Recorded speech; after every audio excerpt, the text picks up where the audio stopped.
Good evening, everyone. I'm Lester Holt, and welcome to the first Democratic debate in the 2020 race for president. Hi, I'm Savannah Guthrie, and tonight it's our first chance to see these candidates go head-to-head on stage together. We'll be joined in our questioning tonight by our colleagues José Diaz-Balart, Chuck Todd, and Rachel Maddow. Voters are trying to nail down where the candidates stand on the issues, what sets them apart, and which of these presidential hopefuls has what it takes. Well, now it's time to find out. Tonight, round one, New Jersey Senator Cory Booker, former Housing Secretary Julian Castro, New York City Mayor Bill de Blasio, former Maryland Congressman John Delaney, Hawaii Congresswoman Tulsi Gabbard, Washington Governor Jay Inslee, Minnesota Senator Amy Klobuchar, former Texas Congressman Beto O'Rourke, Ohio Congressman Tim Ryan, and Massachusetts Senator Elizabeth Warren. From NBC News, Decision 2020, the Democratic Candidates Debate. Live from the Adrienne Arsht Performing Arts Center in Miami, Florida.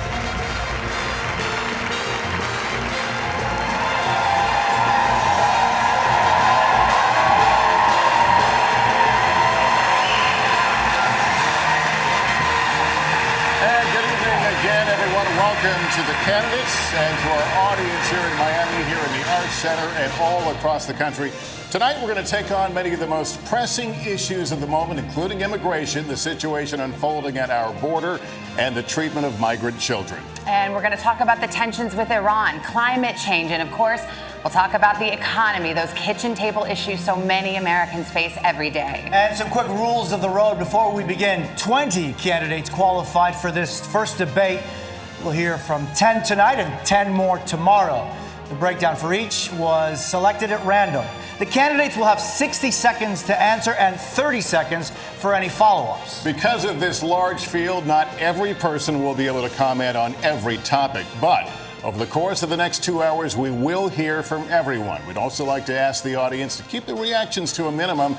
We are not going to be shy about making sure the candidates stick to time tonight. All right, so with that business out of the way, we want to get to it. And we'll start this evening with Senator Elizabeth Warren. Senator, good evening to you. Thank you. You have many plans: free college, free childcare, government health care, cancellation of student debt, new taxes, new regulations, the breakup of major corporations.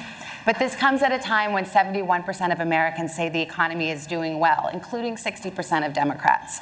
What do you say to those who worry this kind of significant change could be risky to the economy? So I think of it this way. Who is this economy really working for?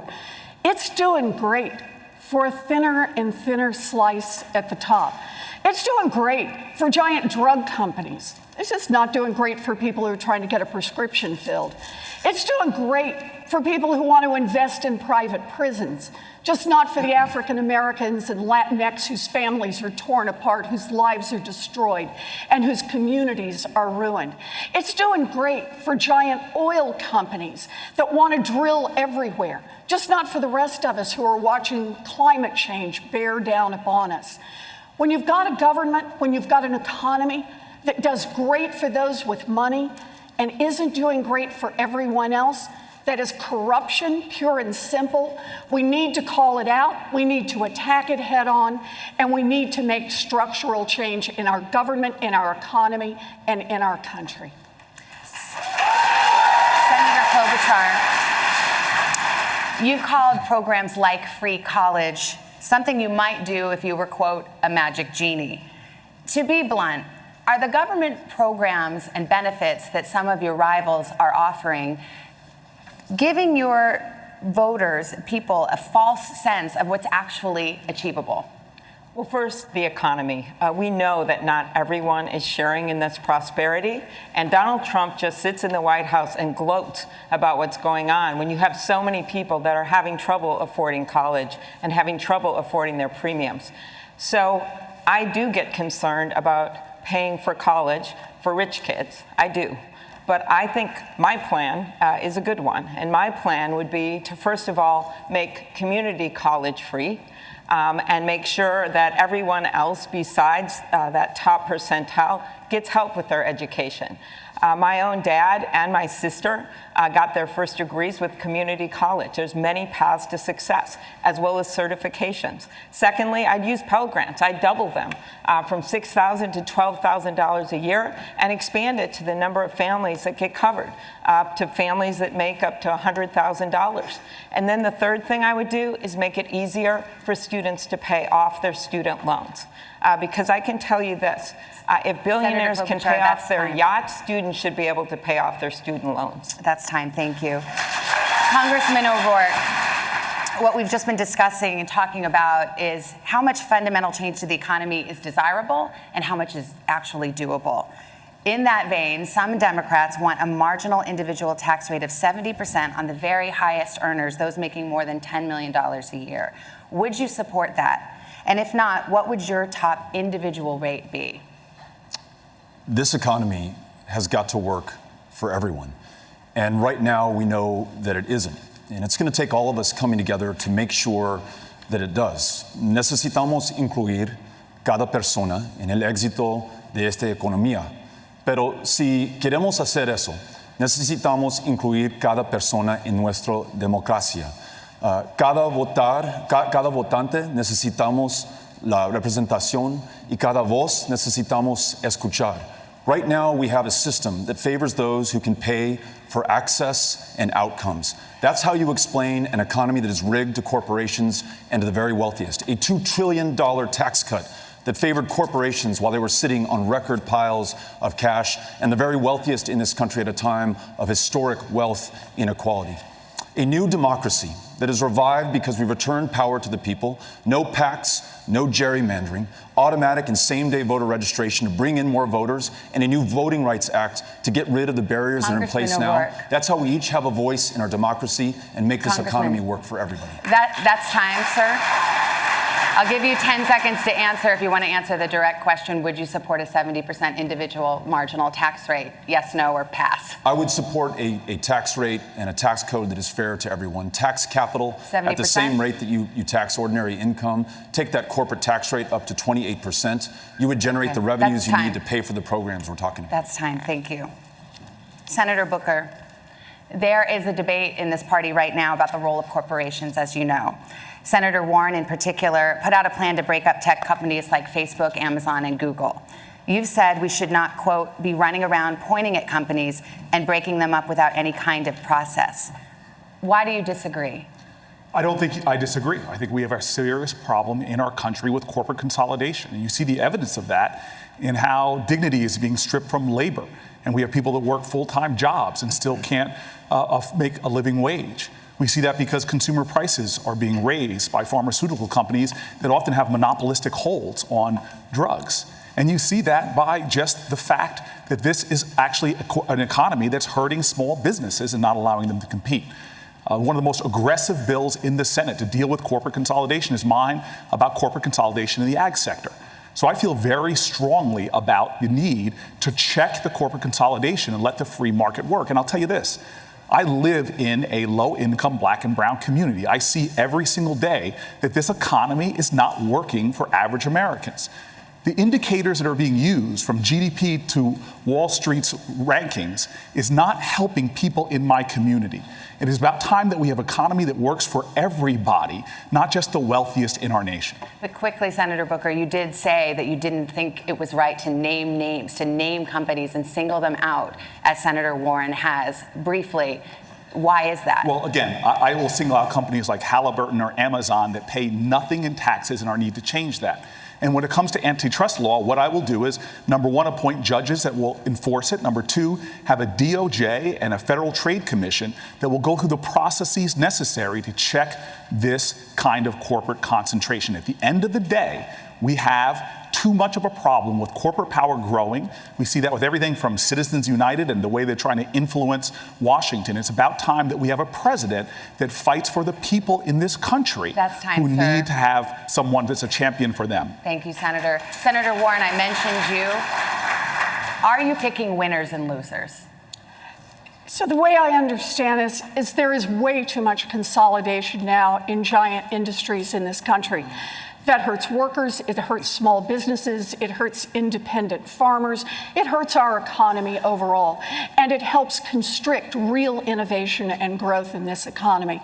Now look, we've had the laws out there for a long time to be able to fight back. What's been missing is courage.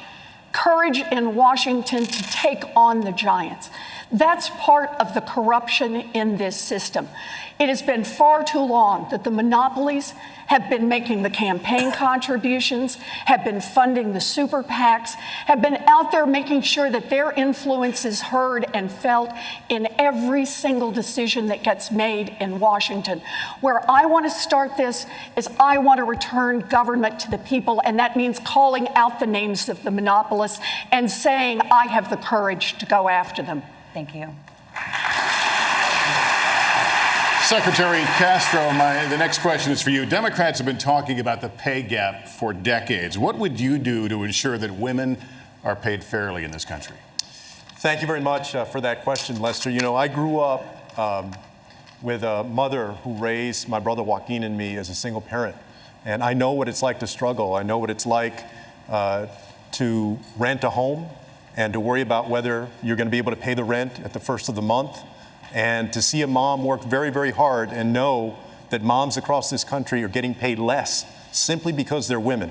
I would do several things, starting with something we should have done a long time ago, which is to pass the Equal Rights Amendment, finally, in this country, and also pursue legislation so that women are paid equal pay for equal work in this country. It's past time that we did that. And, you know, we have to do this. If we want to be the most prosperous nation in the 21st century, we need to make sure that women are paid what they deserve. All right, thank you. I want to put the same question to Congresswoman Gabbard. Your thoughts on equal pay? Well, first of all, let's recognize the situation we're in, that the American people deserve a president who will put your interests ahead of the rich and powerful. That's not what we have right now.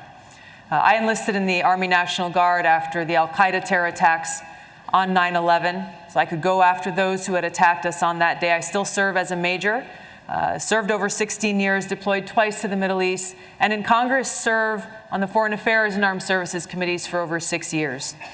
I know the importance of our national security, as well as the terribly high cost of war. And for too long, our leaders have failed us, taking us from one regime change war to the next, leading us into a new Cold War and arms race, costing us trillions of our hard-earned taxpayer dollars and countless lives.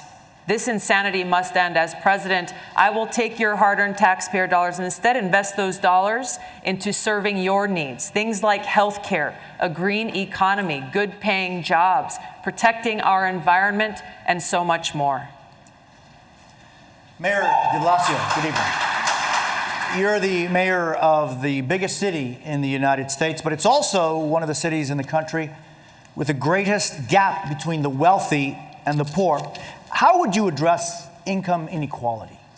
Well, we've been addressing income inequality in New York City by raising wages, by raising benefits, by putting money back in the hands of working people. $15 minimum wage, paid sick days, pre-K for all, things that are making a huge difference in working people's lives. But let me tell you, what we're hearing here already in the first round of questions is that battle for the heart and soul of our party. I want to make it clear. This is supposed to be the party of working people. Yes, we're supposed to be for a 70% tax rate on the wealthy. Yes, we're supposed to be for free college, free public college for our young people. We are supposed to break up big corporations when they're not serving our democracy. This Democratic Party has to be strong and bold and progressive. And in New York, we've proven that we can do something very different. We can put money back in the hands of working people. And let me tell you, every time you talk about investing in people and their communities, you hear folks say there's not enough money. What I say to them every single time is there's plenty of money in this world. There's plenty of money in this country. It's just in the wrong hands. We Democrats have to fix that. Congressman Delaney, do you agree? I think we need to do real things to help American workers and the American people, right? This is the issue that all of us here on the campaign trail. We need to make sure everyone has a living wage. And I've called for a doubling of the earned income tax credit raising the minimum wage, and creating paid family leave. That will create a situation where people actually have a living wage. That gets right to workers. Then we got to fix our public education system. It's not delivering the results our kids need, nor is college and post-high school career and technical training programs doing that. You know, I'm very different than everyone else here on the stage. Prior to being in Congress, I was an entrepreneur. I started 2 businesses. I created thousands of jobs. I spent my whole career helping small to mid-sized businesses all over the country. 5,000 of them I supported. The Obama administration gave me an award for lending to disadvantaged communities. I know how to create jobs. We need a short-term strategy, which is to put money in the pockets of workers with the earned income tax credit, raising the minimum wage and created paid family leave. And then we need to have a long-term strategy to make sure this country is competitive and we're creating jobs everywhere in this country. Governor Inslee, how would you address income inequality? Well, I'm a little bit surprised. I think plans are great, but I'm a governor. And we got to realize the people who brought us the weekend, unions, are going to bring us a long overdue raise in America. And I'm proud of standing up for unions. I've got a plan to reinvigorate collective bargaining so we can increase wages finally. I marched with the SEIU folks. It is not right that the CEO of McDonald's makes 2,100 times more than the people slinging hash at McDonald's. And the next thing I'll do is put people to work in the jobs of the present and the future. Look at Donald Trump is simply wrong. He says wind turbines cause cancer. We know they cause jobs. And we know that we can put millions of people to work in the clean energy jobs of the future. Carpenters, IBEW's members, machinists. We're doing it in my state today. And then we can do what America always does. Lead the world and invent the future and put people to work. That's what we're going to do. Congressman Ryan, President Trump, and you just referred to him, promised that manufacturing jobs were all coming back to places like your home state of Ohio. Can you make that same promise? Yes, I believe you can. But first, let's say the president came, he said, don't sell your house to people in Youngstown, Ohio. And in his administration, just in the last 2 years, we lost 4,000 jobs at a General Motors facility. That rippled throughout our community. General Motors got a tax cut. General Motors got a bailout. And then they have the audacity to move a new car that they're going to produce to Mexico. I've had family members that have to unbolt a machine from the factory floor, put it in a box, and ship it to China. My area where I come from in Northeast Ohio, this issue we're talking about here, it's been going on 40 years. This is not a new phenomenon in the United States of America. The bottom 60% haven't seen a raise since 1980. Meanwhile, the top 1% control 90% of the wealth. We need an industrial policy saying we're going to dominate building electric vehicles. There's going to be 30 million made in the next 10 years. I want half of them made in the United States. I want to dominate the solar industry and manufacture those here in the United States. Senator Warren, are they coming back? Are these jobs coming back? So we've had an industrial policy in the United States for decades now, and it's basically been let giant corporations do whatever they want to do. Giant corporations have exactly one loyalty, and that is to profits. And if they can save a nickel by moving a job to Mexico or to Asia or to Canada, they're going to do it. So here's what I propose for an industrial policy. Start with a place where there's a real need. There's going to be a worldwide need for green technology, ways to clean up the air, ways to clean up the water. And we can be the ones to provide that. We need to go tenfold in our research and development on green energy going forward. And then we need to say, any corporation can come and use that research. They can make all kinds of products from it, but they have to be manufactured right here in the United States of America. And then we have to double down and sell it around the world. There's a $23 trillion market coming for green products. We should be the leaders and the owners, and we should have that 1.2 million manufacturing jobs here in America. We can do this. All right, we're going to turn to the issue of health care right now and really try to understand where there may or may not be daylight between you. Many people watching at home have health insurance coverage through their employer. Who here would abolish their private health insurance in favor of a government-run plan? Just a show of hands to start off with. All right, well, Senator Klobuchar, let me put the question to you. You're one of the Democrats who wants to keep private insurance in addition to a government health care plan. Why is an incremental approach, in your view, better than a sweeping overhaul? Well, I think it's a bold approach. It's something that Barack Obama wanted to do when we were working on the Affordable Care Act, and that is a public option. I am just simply concerned about kicking half of America off of their health insurance in 4 years, which is exactly what this bill says. So let me go on beyond that. There is a much bigger issue in addition to that, and that is pharmaceuticals. The president literally went on TV, on Fox, and said that people's heads would spin when they see how much he would bring down pharmaceutical prices.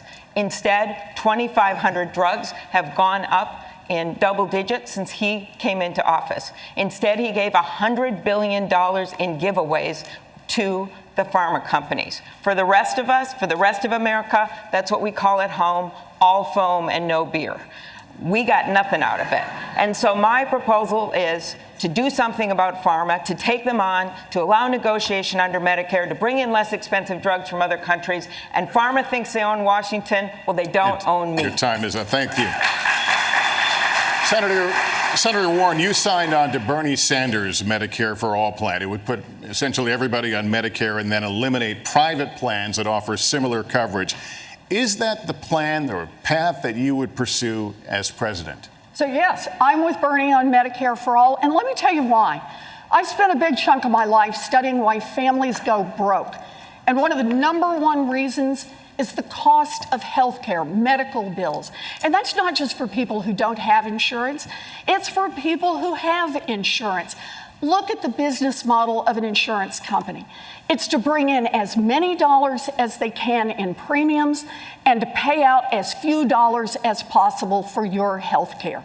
That leaves families with rising premiums, rising co-pays, and fighting with insurance companies to try to get the health care that their doctors say that they and their children need. Medicare for All solves that problem. And I understand there are a lot of politicians who say, oh, it's just not possible, we just can't do it, it's have a lot of political reasons for this. What they're really telling you is they just won't fight for it. Well, health care is a basic human right, and I will fight for basic human rights. Congressman O'Rourke, when you ran for Senate, you also praised a bill that would replace private insurance. This year, you're saying you're no longer sure. Can you explain why? My goal is to ensure that every American is well enough to live to their full potential because they have health care. In Laredo, Texas, I met a young man, 27 years old, told me that he'd been to a doctor once in his life. And on that visit, he was told he had diabetes, he was told he had glaucoma, and he was told untreated because he doesn't have health care, he'll be dead before the age of 40. So getting to guaranteed, high-quality, universal health care as quickly and surely as possible has to be our goal. The ability to afford your prescriptions and go to a primary care provider. The ability to see a mental health care provider. In Texas, the single largest provider of mental health care services is the county jail system today. And health care also has to mean that every woman can make her own decisions about her own body and has access to the care that makes that possible. Our plan says that if you're uninsured, we enroll you in Medicare. If you're insufficiently insured, you can't afford your premiums, we enroll you in Medicare. But if you're a member of a union that negotiated for a health care plan that you like because it works for you and your family, you're able to keep it. We preserve choice by making sure that everybody has health care. Time is up, Congressman, but I do want to ask a follow-up on this one. Just to be very clear, I'll give you 10 seconds. Would you replace private insurance? No, I think that choice is fundamental to our ability to get everybody cared for. Private insurance is not working for tens of millions of Americans. When you talk about the co-pays, the deductibles, the premiums, the out-of-pocket expenses, it's not working. That's right. So for those for whom it is not working, they can choose Medicare. For the culinary workers in Nevada who I listen to, who negotiated for those plans, they're able to keep them. Why are you defending private insurance? Say they like their private health insurance, by the way. It should be noted that 100 million Americans. I mean, I think we should be the party that keeps what's working and fixes what's broken. I mean, doesn't that make sense? I mean, we should give everyone in this country health care as a basic human right for free. Full stop. But we should also give them the option to buy private insurance? Why do we have to stand for taking away something from people? And also, it's bad policy. If you go to every hospital in this country and you ask them one question, which is, how would it have been for you last year if every one of your bills were paid at the Medicare rate? Every single hospital administrator said they would close. And the Medicare for All bill requires payments to stay at current Medicare rates. So to some extent, we're basically supporting a bill that will have every hospital closed. I mean, my dad was a union electrician, right? I actually grew up in a working class family. He loved the health care that the IBEW gave him. And I just always think about my dad and anything I would do from a policy perspective. He'd look at me and he'd say, good job, John, for getting health care for every American. But why are you taking my health care I've let this away? play out a little bit because I'm fascinated to hear the daylight between you. Congresswoman Gabbard, Yes. weigh in here. I think we're talking about this in the wrong way. You're talking about one bill over another bill. Really what we're talking about is our objective, making sure that every single sick American in this country is able to get the health care that they need.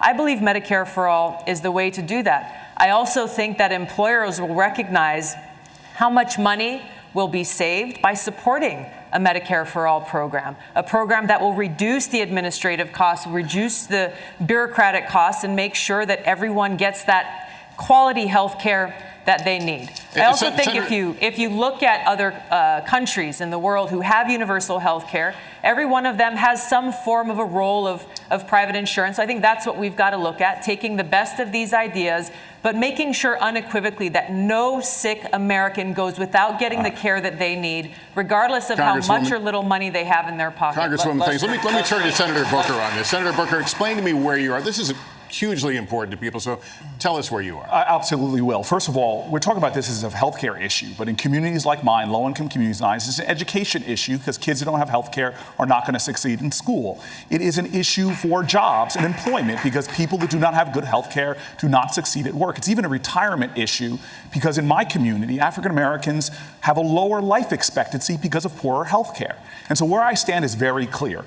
Health care is not just a human right, it should be an American right. And I believe the best way to get there is Medicare for All. But I have an urgency about this. When I am president of the United States, I'm not going to wait. We have to do the things immediately that are going to provide better care. And on this debate, I'm sorry. There are too many people profiteering off of the pain of people in America, from pharmaceutical companies to insurers.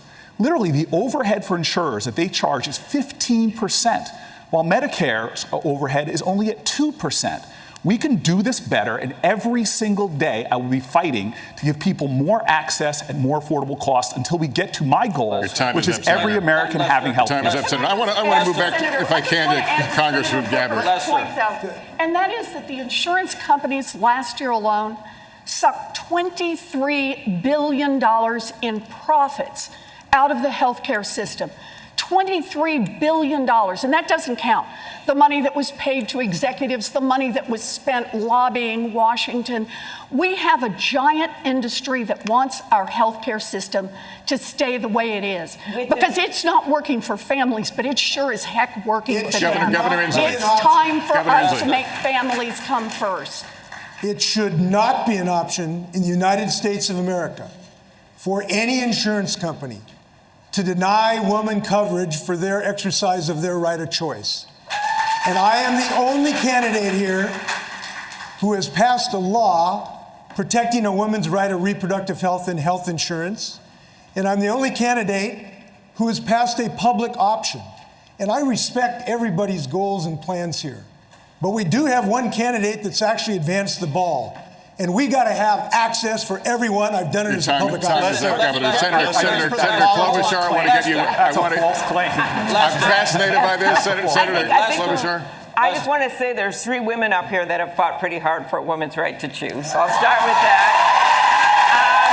And then I just want to make very clear, I think we share the goal of universal health care.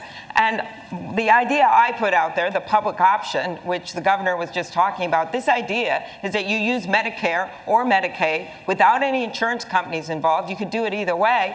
And the estimates are 13 million people would see a reduction in their premiums. 12 more million people would get covered. So I think it is a beginning and the way you start and the way you move to universal health care. Secretary Castro, this one is for you. All of you on stage support a woman's right to an abortion. You all support some version of a government health care option.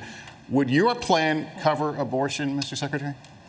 Yes, it would. I don't believe only in reproductive freedom. I believe in reproductive justice. And what that means is that just because a woman, or let's also not forget someone in the trans community, a trans female, is poor, doesn't mean they shouldn't have the right to exercise that right to choose. And so I absolutely would cover the right to have an abortion. More than that, everybody in this crowd and watching at home knows that in our country today, a person's right to choose is under assault in places like Missouri, in Alabama, in Georgia. I would appoint judges to the federal bench that understand the precedent of Roe v. Wade and will respect it. And in addition to that, make sure that we fight hard as we transition our healthcare system to one where everybody can get and exercise that right. Senator Warren, would you put limits on any limits on abortion? I would make certain that every woman has access to the full range of reproductive health care services, and that includes birth control, it includes abortion, it includes everything for a woman. And I want to add on that, it's not enough for us to expect the courts to protect us. 47 years ago, Roe versus Wade was decided, and we've all looked to the courts all that time as state after state has undermined Roe, has put in exceptions, has come right up to the edge of taking away protection. Your time is up, Senator. We now have an America where most people support Roe versus Wade. We need to make that Senator, federal law. Thank you. Jose? Thank you. Senator Booker, I want to kind of come back on a discussion we were having about health and the opioid crisis. You represent a state where 14 of the 20 largest pharmaceutical companies are based. Should pharmaceutical companies that manufacture these drugs be held criminally liable for what they do? They should absolutely be held criminally liable because they are liable and responsible. This is one of the reasons why, well before I was running for president, I said I would not take contributions from pharma companies, not take contributions from corporate PACs or pharma executives, because they are part of this problem. And this opioid addiction in our country, we in cities like mine have been seeing how we've tried to arrest our way out of addiction for too long. It is time that we have a national urgency to deal with this problem and make the solutions that are working to actually be the law of our land and make the pharmaceutical companies that are responsible help to pay for that. Congressman O'Rourke, how would you deal with it? Tonight in this country, you have 2.3 million of our fellow Americans behind bars. It's the largest prison population on the face of the planet. Many are there for nonviolent drug crimes, including possession of marijuana, at a time that more than half the states have legalized it or decriminalized it. And yet, despite what Purdue Pharma has done, their connection to the opioid crisis and the overdose deaths that we're seeing throughout this country, they've been able to act with complete impunity and pay no consequences, not a single night in jail. Unless there's accountability and justice, this crisis will continue. In my administration, we will hold them to account. We will make sure that they pay a price, and we will help those who've been victims of this malfeasance in this country, get them treatment and long-term care. I know immigration is on a lot of your minds here, and I want to talk about it. We're going to talk about it in a moment. We need to take a break. We'll be back with more from Miami after this.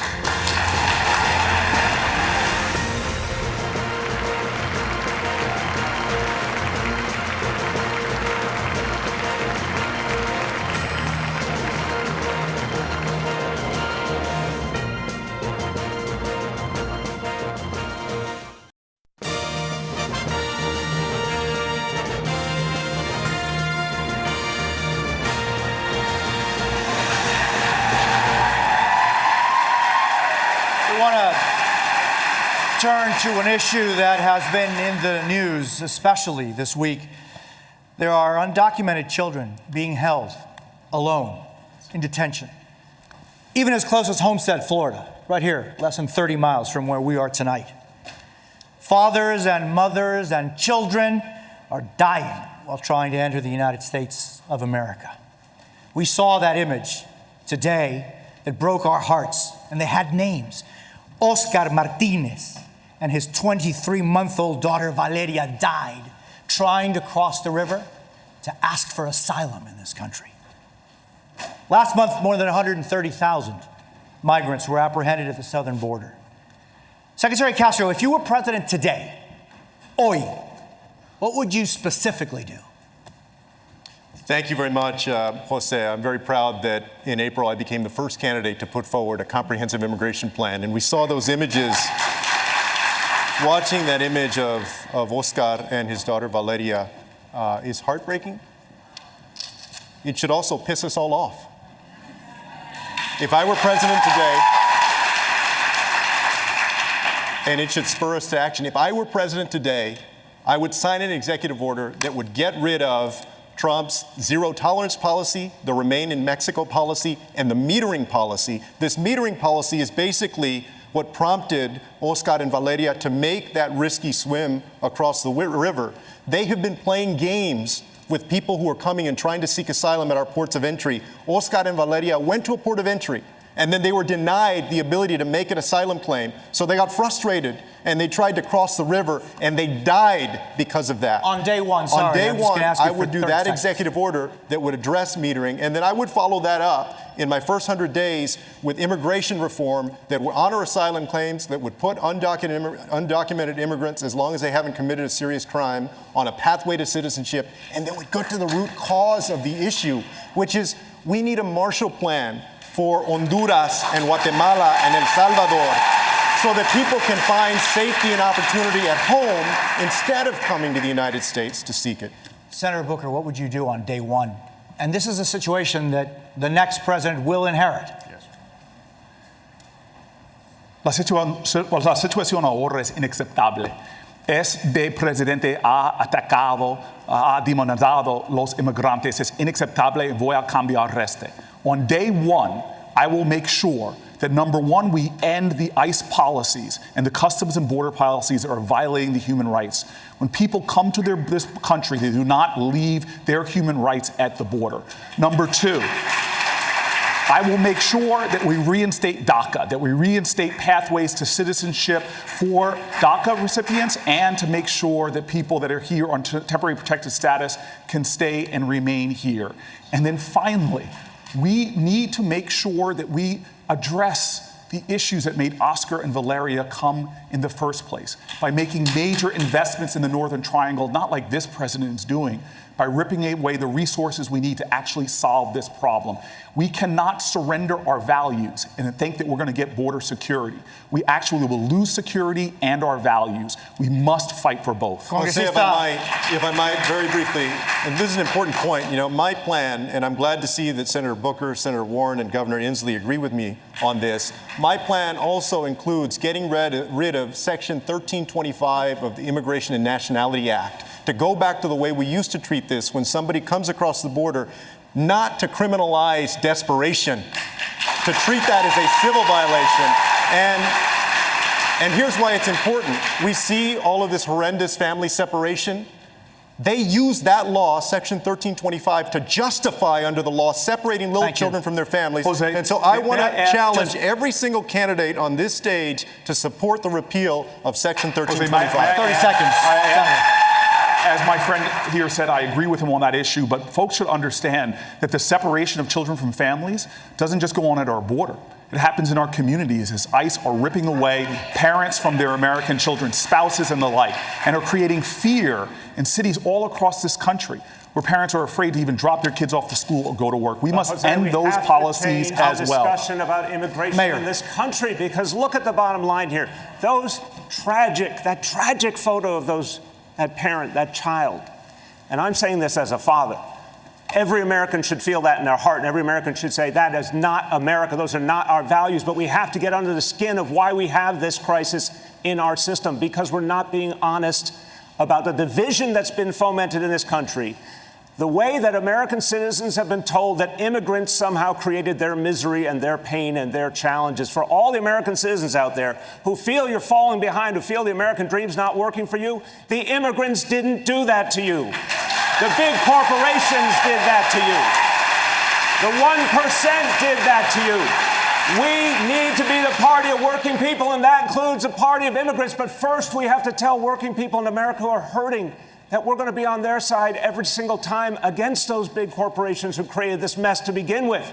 and remind people we're all in this together. If we don't change that debate, that politics that's holding us back, we won't get all these reforms people are talking about. That's what we need to do as Democrats. Congresista, to why people are coming. If I could, I'm sorry. Congresista O'Rourke, ¿qué haría usted en el primer día, si usted es presidente, sobre esta realidad que está ocurriendo? What would you do, Congressman, day one at the White House? Vamos a tratar cada persona con el respeto y dignidad que merecen como humanos. We would not turn back Valeria and her father, Oscar. We would accept them into this country and follow our own asylum laws. We would not build walls. We would not put kids in cages. In fact, we would spare no expense to reunite the families that have been separated already. And we would not criminally prosecute any family who is fleeing violence and persecution. We would make sure... Secretary, let him finish, and I will give you... But let him finish. Let him finish, please. Yes. We would not detain any family fleeing violence, in fact, fleeing the deadliest countries on the face of the planet today. We would implement a family case management program so they could be cared for in the community at a fraction of the cost. And then we would rewrite our immigration laws in our own image. Free dreamers forever from any fear of deportation by making them U.S. citizens here in this country. Invest in solutions in Central America, work with regional stakeholders so there's no reason to make that 2,000-mile journey to this country. Secretary, I'll give you 30 seconds. Let's be very clear. The reason that they're separating these little children from their families is that they're using Section 1325 of that act, which criminalizes coming across the border, to incarcerate the parents and then separate them. Some of us on this stage have called to end that section, to terminate it. Some, like Congressman O'Rourke, have not. And I want to challenge all of the candidates to do that.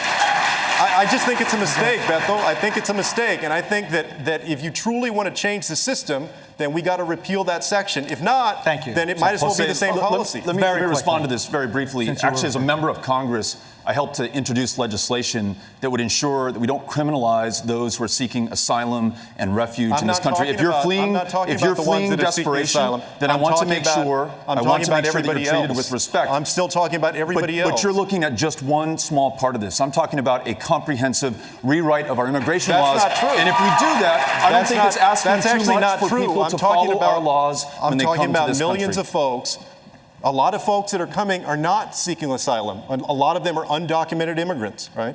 And you said recently that the reason you didn't want to repeal Section 1325 was because you were concerned about human trafficking and drug trafficking. But let me tell you what, Section 18, Title 18 of the U.S. Code, Title 21 and Title 22 already cover human trafficking and drug trafficking. I think that you should do your homework on this issue. If you did your homework on this issue, you would know that we should repeal this section. This is an issue that we should and could be talking about for a long time, and we will for a long time. Can we talk about the conditions to why people are coming here? Let's let Lester. Because Savannah. I know it's just we could go on. But rather than talk about specific provisions, we really have to talk about why these people are coming to our country and what are we going to do to actually make a difference in these countries. Congressman, you'll get your chance. Let's continue the discussion.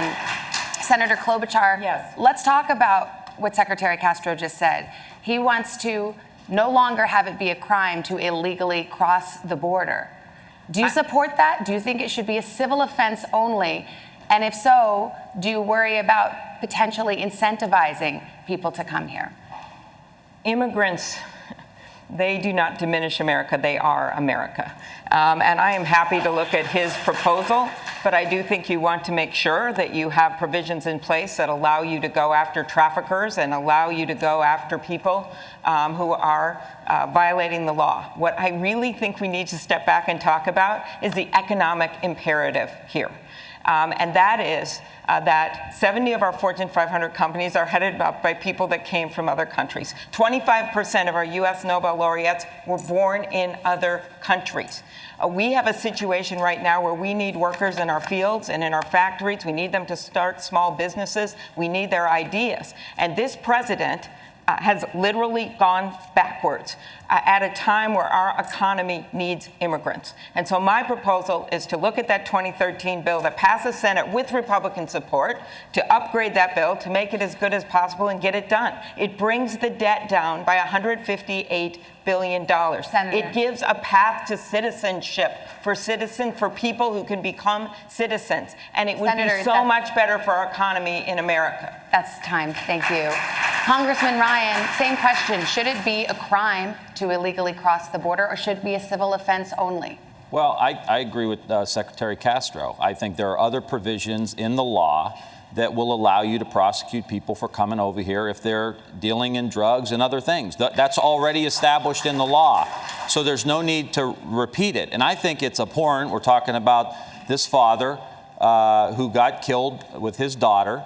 And the issues here, the way these kids are being treated, if you go to Guantanamo Bay, there are terrorists that are held that get better health care than those kids that have tried to cross the border in the United States. That needs to stop. And I think the president should immediately ask doctors and nurses to go immediately down to the border and start taking care of these kids. What kind of country are we running here where we have a president of the United States who's so focused on hate and fear and division? And what has happened now, the end result, is now we've got kids literally laying in their own snot with 3-week-old diapers that haven't been changed.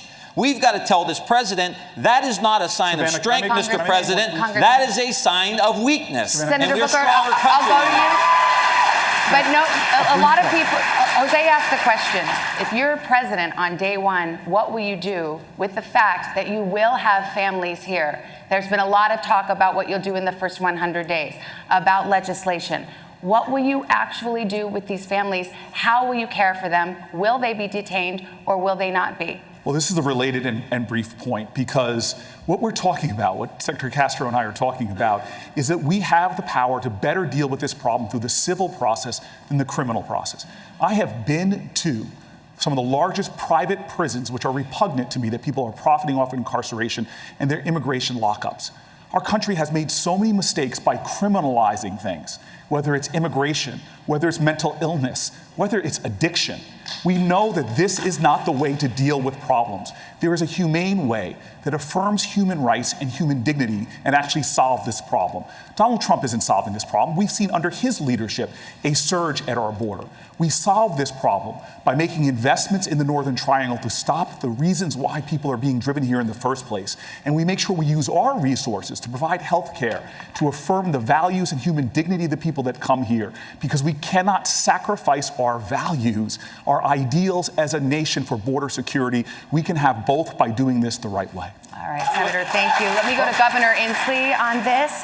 What would you do on day one? Same question I just asked Cory Booker. I have yet to hear an answer from anyone on this stage. What will you do with the families that will be here? There is no reason for the detention and separation of these children. They should be released pending their hearings, and they should have a hearing and the law should be followed. That's what should happen. And we should do what we're doing in Washington State. I'm proud that we've passed a law that prevents local law enforcement from being turned into mini ICE agents. I'm proud to have been the first governor to stand up against Donald Trump's heinous Muslim ban. I'm proud to be a person who's not only talked about dreamers, but being one of the first to make sure that they get a college education so that they can realize their dreams. These are some of the most inspirational people in our state. And I'll leave you with this thought if you want to know what I think. Donald Trump the other day tried to threaten me. He thought it was a threat to tell me that he would send refugees in Washington State if we passed the law that I passed. And I told him that's not a threat at all. We welcome refugees into our state. We recognize diversity as a strength. This is how we've built America. That tradition is going to continue if I'm president of the United States. We're going to switch to another topic now. We've got a lot to get to. Let's talk. My we need to talk grandfather about. was actually separated from his family when he came to this country. We're going to talk about Iran right now because we're working against the clock. Tankers have been attacked. A U.S. drone has been shot down. There have been disturbing threats issued by both the U.S. and Iranian leadership. I'd like, if you can, just for a moment, to put aside how you think we may have gotten here. But what I want to know is, how do you dial it back? So a show of hands, who as president would sign on to the 2015 nuclear deal as it was originally negotiated? Well, Senator Booker, why not? May I address that? First and foremost, it was a mistake to pull out of that deal. And one of the reasons why we're seeing this hostility now is because Donald Trump is marching us to a far more dangerous situation.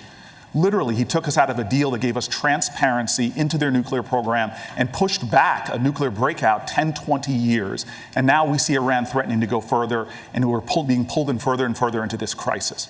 We need to renegotiate and get back into a deal, but I'm not going to have a primary platform to say unilaterally I'm going to rejoin that deal, because when I'm president of the United States, I'm going to do the best I can to secure this country and that region and make sure that if I have an opportunity to leverage a better deal, I'm going to do it. All right, Senator Klobuchar, I'd like you to answer that question, because you said you would negotiate yourself back into the Iranian agreement. Can you argue that nuclear pact, as it was ratified, was a good deal? Yes, it was. It was imperfect, but it was a good deal for that moment. I would have worked to get longer sunset periods, and that's something we could negotiate to get back in the deal. But the point is, Donald Trump told us when he got out of it that he was going to give us a better deal. Those were his words. And now we are a month away from the Iranians, who claim now that they're going to blow the caps on enriching uranium. And the Iranians have told us this. And so that's where we are right now. He has made us less safe than we were when he became president. So what I would do is negotiate us back into that agreement, is stand with our allies and not give unlimited leverage to China and Russia, which is what he has done. And then, finally, I would make sure that if there is any possibility of a conflict, and we're having this debate in Congress right now, that he comes to Congress for an authorization of military force. I would do that. And this president is literally every single day 10 minutes away from going to war, one tweet away from going to war, and I don't think we should conduct foreign policy in our bathrobe at 5 in the morning, which is what he does. Congresswoman Gabbard, you've said you would sign back onto the 2015 deal. Would you insist, though, that it address Iran's support for Hezbollah? Let's deal with the situation where we are, where this president and his chicken hawk cabinet have led us to the brink of war with Iran. I served in the war in Iraq at the height of the war in 2005, a war that took over 4,000 of my brothers and sisters in uniforms' lives. The American people need to understand that this war with Iran would be far more devastating, far more costly than anything that we ever saw in Iraq. It would take many more lives. It would exacerbate the refugee crisis. And it wouldn't be just contained within Iran. This would turn into a regional war. This is why it's so important that every one of us, every single American, stand up and say, no war with Iran. We need to get back into the Iran nuclear agreement, and we need to negotiate how we can improve it. It was an imperfect deal. There are issues like their missile development that needs to be addressed. We can do both simultaneously to prevent Iran from developing a nuclear weapon and preventing us from going to war. Time is up, and I have just a very quick follow-up. Well, what would your red line be for military action against Iran? Look, obviously, if there was an attack against the our troops, then there would have to be a response. But my point is, and it's important for us to recognize this, is Donald Trump and his cabinet, Mike Pompeo, John Bolton, and others, are creating a situation that just a spark would light off a war with Iran, which is incredibly dangerous. That's why we need to de-escalate tensions. Trump needs to get back into the Iran nuclear deal and swallow his pride, put the American people first. Hey, but wait a minute. All right, we are out of time, and we're up against a hard break, but we will have much more. Mayor de Blasio will have more. The commercial is coming. We will continue our questioning next with Chuck Todd, Rachel Maddow. Stick around. We'll have a lot more with some very anxious candidates just ahead.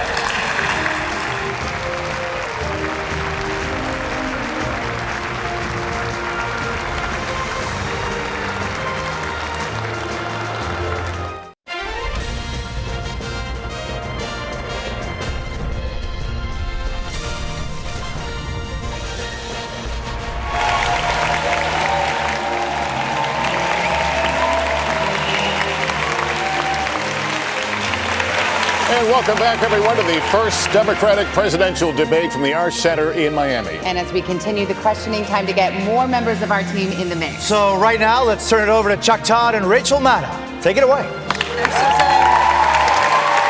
right, we're going to start by recapping in the rules. 20 candidates qualified for this first Democratic debate. We're going to hear from 10 tonight, 10 more tomorrow. The breakdown for each night was selected at random. Now, the candidates will have 60 seconds to answer, 30 seconds for a follow-up if necessary, and we will be ruthless if necessary. Yeah, we can do that. By the way, hi, Rachel. Hi, Chuck. How you doing? Good. And we've got a lot of ground to cover. We're going to be talking about guns and climate here up top. A whole lot more in this hour. Obviously, because of the size of the field, not every person will be able to weigh in on everything, but over the course of this next hour, we will hear from everyone. I promise everybody. And to begin with, we're going to go with guns. And Senator Warren, I want to start with you. We are less than 50 miles from Parkland, Florida, where 17 people were killed in a school shooting last year, and where there has been significant activism on gun violence ever since. Many of you are calling for a restoration of an assault weapons ban, but even if implemented, there will still be hundreds of millions of guns in this country. Should there be a role for the federal government? Their mics are on. Everybody's mics are on. I think we have I heard that too. That's okay. I think we had a little mic issue in the back. Control room, we've got contrary We have I think audio. we heard, yeah, we have the audience audio. All right. So the question is simply this. We're from, I apologize, you guys didn't get to hear this, the first part of the question. Obviously, we're not far from Parkland, Florida. Gun activism has become a big part of high school life up there in Broward County. Many of you are calling for tighter gun restrictions. Some of you are calling for the restoration of the assault weapons ban. But even if it's put in place, there's still going to be perhaps hundreds of millions of guns still on the streets. Is there a role for the federal government in order to get these guns off the streets?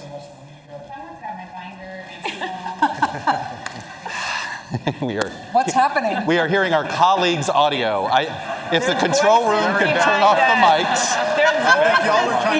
Yeah, if the control room could turn off the mics of our previous moderators, we will. I think it's the prior moderators. You know, we prepared for everything. Guess what, guys? We did not prepare for We are going to take a quick break. We're going to get this technical situation fixed. We will be right back.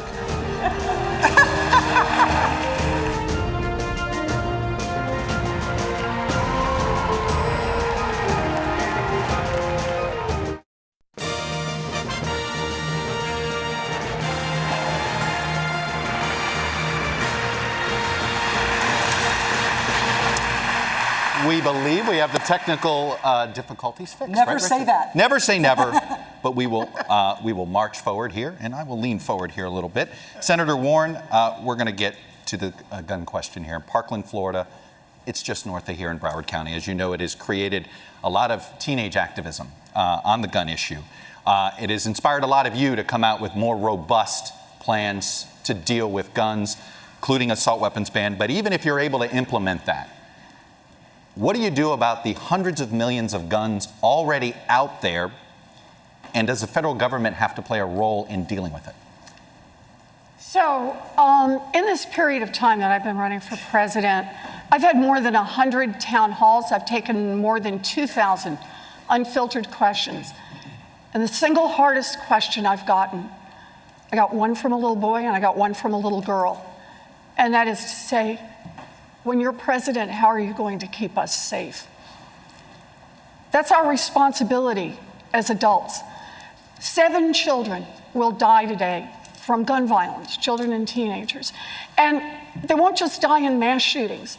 They'll die on sidewalks, they'll die in playgrounds, they'll die in people's backyards.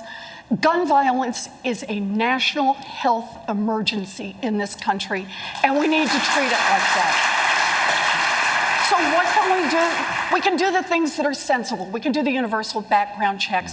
We can ban the weapons of war. But we can also double down on the research and find out what really works, where it is that we can make the differences at the margins that will keep our children safe. We need to treat this like the virus that's killing our children. You didn't address, do you think the federal government needs to go and figure out a way to get the guns that are already out there? What I think we need to do is we need to treat it like a serious research problem, which we have not done. You know, guns in the hands of a collector who's had them for decades, who's never fired them, who takes safety seriously, That's very different from guns that are sold and turned over quickly. We can't treat this as an across-the-board problem. We have to treat it like a public health emergency.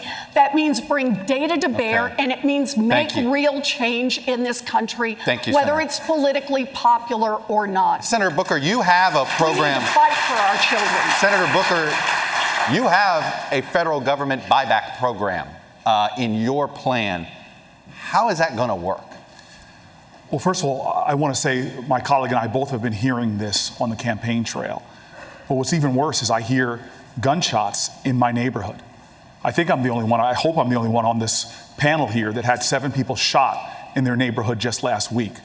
Someone I knew, Shahad Smith, was killed with an assault rifle at the top of my block last year. For millions of Americans, this is not a policy issue. This is an urgency. And for those who have not been directly affected, they're tired of living in a country where their kids go to school to learn about reading, writing, and arithmetic, and how to deal with an active shooter in their school. This is something that I'm tired of, and I'm tired of hearing people, all they have to offer is thoughts and prayers. In my faith, people say faith without works is dead. So we will find a way. But the reason we have a problem right now is we've let the corporate gun lobby frame this debate.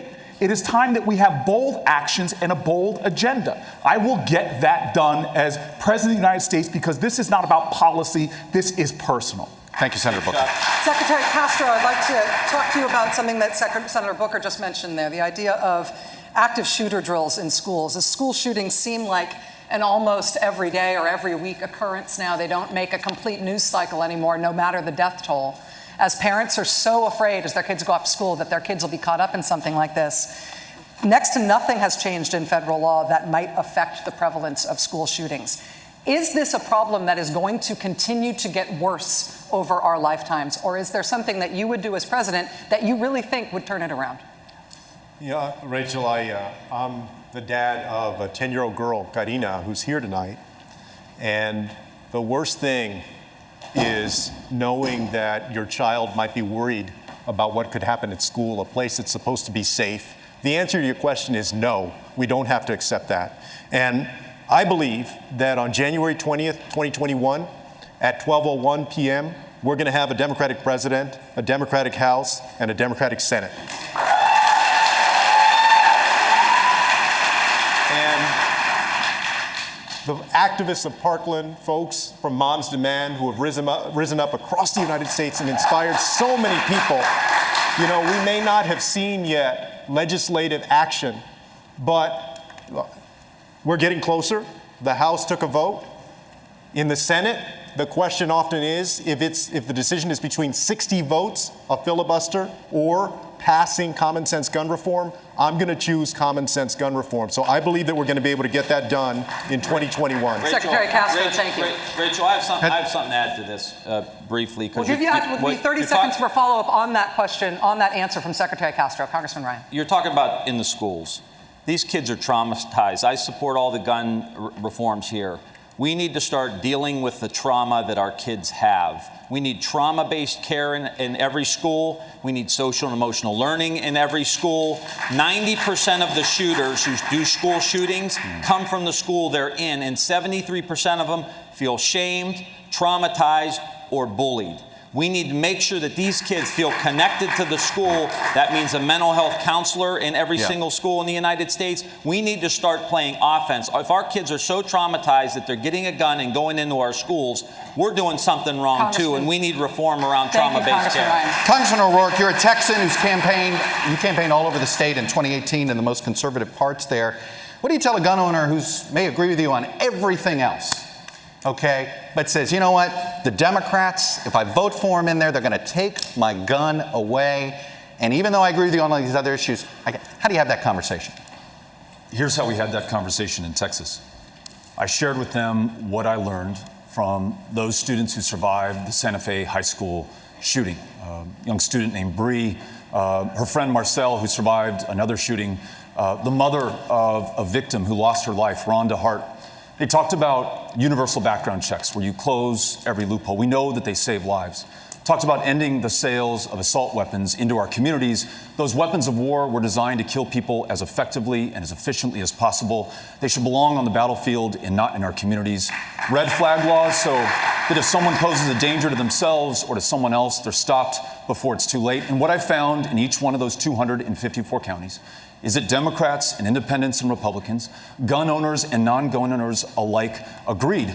But this effort must be led by the young people that you referenced at the beginning of this issue. Those students from Marjory Stoneman Douglas led the charge here in Florida, and they've been able to change those laws. They're making our democracy work, ensuring that our values and our interests and our priorities are reflected in the laws that we pass. Thank you, Congressman O'Rourke. Hang on. Let me give 30 seconds. Senator Klobuchar, Iron Range, I'm curious. Gun confiscation, right? If the government is buying back, how do you not have that conversation? Well, that's not confiscation. You would give them the offer to buy back their gun. But I'll say this. I look at these proposals and I say, does this hurt my Uncle Dick in his deer stand, coming from a proud hunting and fishing state? These proposals don't do that. When I was a prosecutor, I supported the assault weapon ban. When I was in the Senate, I saw those moms from Sandy Hook come and try to advocate for change, and we all failed. And then now these Parkland kids from Florida, they started literally a national shift. You know why? It's just like with gay marriage. When kids talk to their parents and their grandparents, they say, I don't understand why we can't put these sensible things in place. They listen. And if we get bested by a bunch of 17-year-olds, it's the best thing that ever happened. Senator, thank you. Senator Booker, let me go to you on another matter, actually. Senator Mitch McConnell says that his most consequential achievement as Senate Majority Leader was preventing President Obama from filling a Supreme Court seat. Having served with Republicans on the Judiciary Committee, do you believe they would confirm your court nominees? I'm going to use 20 of my seconds just to say there's one thing we don't all agree with when it comes to guns, and I think it's common sense, and over 70% of Americans agree with me. If you need a license to drive a car, you should need a license to buy and own a firearm. And not everybody in this field agrees with that, but in states like Connecticut that did that, they saw 40% drops in gun violence and 15% drops in suicides. We need to start having bold agendas on guns.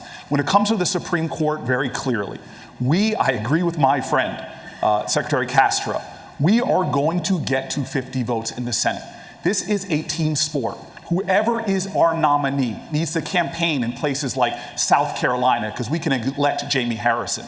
They need to campaign in places like Iowa because we can win a Senate seat there. This is about getting us back to having 50 votes in the Senate and more so that we can not only balance the Supreme Court, but start to pass an aggressive agenda that frankly isn't so aggressive because most of America agrees with the policy objectives of our party. Mayor de Blasio, I want to go you on this for a follow-up. Mayor de Blasio, you're using in fairness, we have to actually... Congressman Delaney, you'll have some time in a moment on this issue. Congressman Delaney, I'll give you some time in a moment. Mayor de Blasio, as an executive in the largest city in this country, you are used to saying what you want to have happen and having it happen. If you nominate a Supreme Court nominee as President of the United States and Mitch McConnell is still Senate Majority Leader, what makes you believe that he would allow you to make a nominee? Rachel, I am Chief Executive of the nation's largest city, and I also want to just say something quick on the gun issue and come to your question. Look, I run the largest police force in America, too, and if we're going to stop these shootings, we're going to get these guns off the street, we have to have a very different relationship between our police and our community. I also want to say there's something that sets me apart from all my colleagues running in this race, and that is for the last 21 years, I've been raising a black son in America. And I have had to have very, very serious talks with my son Dante about how to protect himself on the streets of our city and all over this country, including how to deal with the fact that he has to take special caution because there have been too many tragedies between our young men and our police, too, as we saw recently in Indiana. So we need to have a different conversation in this country about guns, but also a different conversation about policing that brings police and community together. We've done that in New York City, and we've driven down crime while we've done it.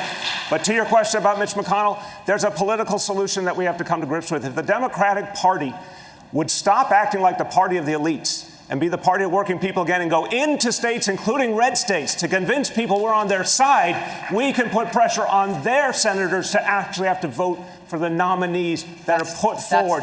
Decent jurists who deserve that right. Thank you, Mayor de Blasio.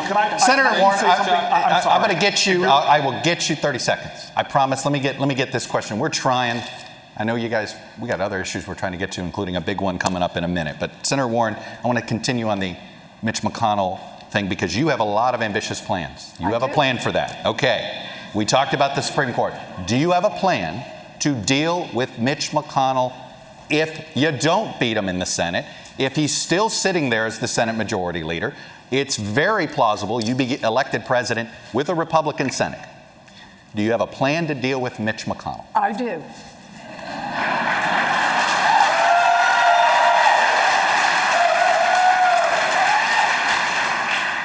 We are a democracy, and the way a democracy is supposed to work is the will of the people matters.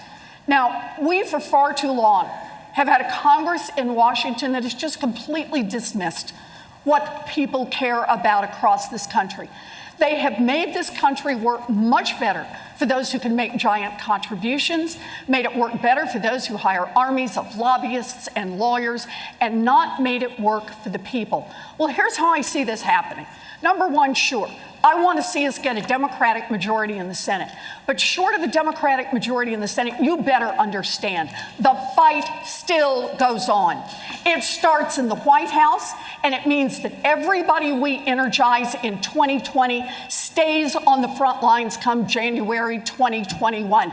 We have to push from the outside, have leadership from the inside, and make this Congress reflect the will of the people. I'm going to get a couple of you in here. I'm going to get you a couple in here. 30 seconds. Congressman Delaney, you seem to believe you can do everything in a bipartisan manner. Mitch McConnell doesn't operate that way. He operates differently. Why do you think he is going to conform to your style? I think we need to get things done. That's why I believe we need to operate in a bipartisan manner. Listen, I'll sign into law bills that come to the White House that are passed on a party line basis, absolutely. But all the big transformative things we've ever done in this country's history have happened when huge majorities of the American people get behind them, which is why we need real solutions, not impossible promises. We need to put forth ideas that work, whether it's on health care, creating universal health care so that every American gets health care, but not running on making private insurance illegal. The gun issue is related. The gun safety issue is related because I can't tell you how many times I've been with folks in Western Maryland, and they've said to me, you know, Democrats don't do anything for us, Republicans don't do anything for us. You fight all the time, so they vote on that single issue. If we become the party of getting things done for the American people with real solutions, not impossible promises, we'll be able to get all these things done. I promise 2 30s here. I'm going to say, Senator Booker, 30 seconds. How do you deal with Mitch McConnell? You've been in the Senate. You can't get bills on the floor right now with Mitch McConnell. Presidents can't do it. Is President Booker going to get his bills on the floor with Senator McConnell? You know, when I got to the United States Senate, going back to what de Blasio said, as an African-American man in an African-American dominated community, I knew one of the biggest issues was criminal justice reform. From police accountability to dealing with the fact that we have a nation that has more African-Americans under criminal supervision than all the slaves in 1850. And when I got to the Senate, people told me we could not get a comprehensive criminal justice reform bill done. And as my colleagues in the Senate know, I fought on that bill from the day I got to the Senate, built coalitions across the aisle, and today we passed the First Step Act. It's not as far as I want to go, but thousands of people will be liberated. I've taken on tough problems people said we cannot achieve, and I've been able to get things accomplished. Thank you, Senator Booker. Rachel's got the next question. Hold on, Governor, you're going to be happy with where we go. Governor Inslee, this next question is to you. You got me? Rachel. You got me? You have staked your candidacy on the issue of climate change. It is first, second, and third priority for you. You said it's all the issues. Let's get specific. We're here in Miami, which is already experiencing serious flooding on sunny days as a result of sea level rise. Parts of Miami Beach and the Keys could be underwater in our lifetimes. Does your plan save Miami? Yes, first by taking away the filibuster from Mitch McConnell to start with. We have to do that. Look at, we are the first generation to feel the sting of climate change, and we are the last that can do something about it. Our towns are burning, our fields are flooding, Miami is inundated. And we have to understand this is a climate crisis, an emergency, and it is our last chance in the administration next one to do something about it. And we need to do what I've done in my state. We've passed a 100% clean electrical grid bill. We now have a vision statement, and my plan has been called the gold standard of putting people to work. But the most important thing on this, and the biggest decision for the American public, is who's going to make this the first priority. And I am the candidate and the only one who's saying this has to be the top priority of the United States, the organizing principle to mobilize the United States so that we can do what we've always done, lead the world and invent the future and put 8 million people to work. Governor Inslee, that's what we're going to do. Governor Inslee. Congressman O'Rourke, you've also put out a big climate change plan from your campaign. You want some big changes in a pretty short period of time, including switching to renewable energy, pushing to replace gas-powered cars in favor of electric ones. What's your message to a voter who supports the overall goal of what you're trying to do, but suddenly feels as if government's telling them how to live and ordering them how to live? What is that balance like? I think you've got to bring everybody in to the decisions and the solutions to the challenges that we face. That's why we're traveling everywhere, listening to everyone. We were in Pacific Junction, a town that had never meaningfully flooded before, just up against the Missouri River in Iowa. And every home in that community had flooded. There were farms just outside of Pacific Junction that were effectively lakes. Those farmers already underwater in debt. Their markets closed to them by a trade war under this administration, and now they don't know what to do. We in our administration are going to fund resiliency in those communities, in Miami, in Houston, Texas, those places that are on the front lines of climate change today. We're going to mobilize $5 trillion in this economy over the next 10 years. We're going to free ourselves from a dependence on fossil fuels, and we're going to put farmers and ranchers in the driver's seat, renewable and sustainable agriculture to make sure that we capture more carbon out of the air and keep more of it in the soil, paying farmers for the environmental services that they want to provide. If all of us does all that we can, then we're going to be able to keep this planet from warming another 2 degrees Celsius and ensure that we match what this country can do and live up to our promise and our potential. 30 seconds, Secretary Castro. Who pays for the mitigation to climate, whether it's building seawalls, for people that are perhaps living in places that they shouldn't be living? Is this a federal government issue that needs to do that? Do they have to move these people? What do you do about that where maybe they're building a house someplace that isn't safe? Who pays to build that house? And how much should the government be bailing them out? Well, I don't think that represents the vast majority of the issue. In fact, my first visit after I announced my candidacy wasn't to Iowa or New Hampshire, it was to San Juan, Puerto Rico. Because people should know that if I'm elected president, everybody will count. And I'm one of the few candidates in this race with executive experience, with a track record of getting things done. When I was mayor of San Antonio, we moved our local public utility. We began to shift it from coal-fired plants to solar and other renewables, and also created more than 800 jobs doing that. And when I was HUD Secretary, we worked on the National Disaster Resilience Competition to invest in communities that were trying to rebuild from natural disasters in a sustainable way. Okay. That's the way that we're going to help make sure that we're all safer in the years to come and that we combat climate change. And if I'm elected president, the first thing that I would do, like Senator Klobuchar also has said, is sign an executive order recommitting us to the Paris Climate Accord so that we lead again. Congressman Ryan, I got a full question for you here, which is simply this. There are a lot of the climate plans include pricing carbon, taxing carbon in some way. This type of proposal has been tried in a few places, whether it's Washington State, where voters voted it down. You've had the yellow vest movement. We had in Australia one party get rejected out of fear of the cost of climate change sort of being put on the backs of the consumer. If pricing carbon is just politically impossible, how do we pay for climate mitigation? Well, there's a variety of different ways to pay. We talk about different ways of raising revenue, and I think we've got to build our way out of this and grow our way out of this. But let me just talk real quick to the previous question about real politics. We could talk about climate, we could talk about guns, we could talk about all of these issues that we all care about. We have a perception problem with the Democratic Party. We are not connecting to the working class people in the very states that I represent, in Ohio, in the industrial Midwest. We've lost all connection. That we have got to change the center of gravity of the Democratic Party from being coastal and elitist and Ivy League, which is the perception, to somebody from the forgotten communities that have been left behind for the last 30 years, to get those workers back on our side so we can say we're going to build electric vehicles, we're going to build solar panels. But if you want to beat Mitch McConnell, this better be a working class party if you want to go into Kentucky and take his rear end out. And if you want to take Lindsey Graham out, you got to have a blue collar party that can go into the textile communities in South Carolina. Thank you. All I'm saying here. Thank you, Congressman Ryan. All I'm saying here. Thank you, Congressman Ryan. All I'm saying is here, if we don't address that fundamental problem with our connection to workers, white, black, brown, gay, straight, working class people, none of this is going to get done, Chuck. Thank you very much. We're going to keep moving. Congressman Delaney, I'm going to get to you. I introduced the only bipartisan carbon tax bill in the Congress. All right. 30 seconds, go. All the economists agree that a carbon pricing mechanism works. You just have to do it right. You can't put a price on carbon, raise energy prices, and not give the money back to the American people.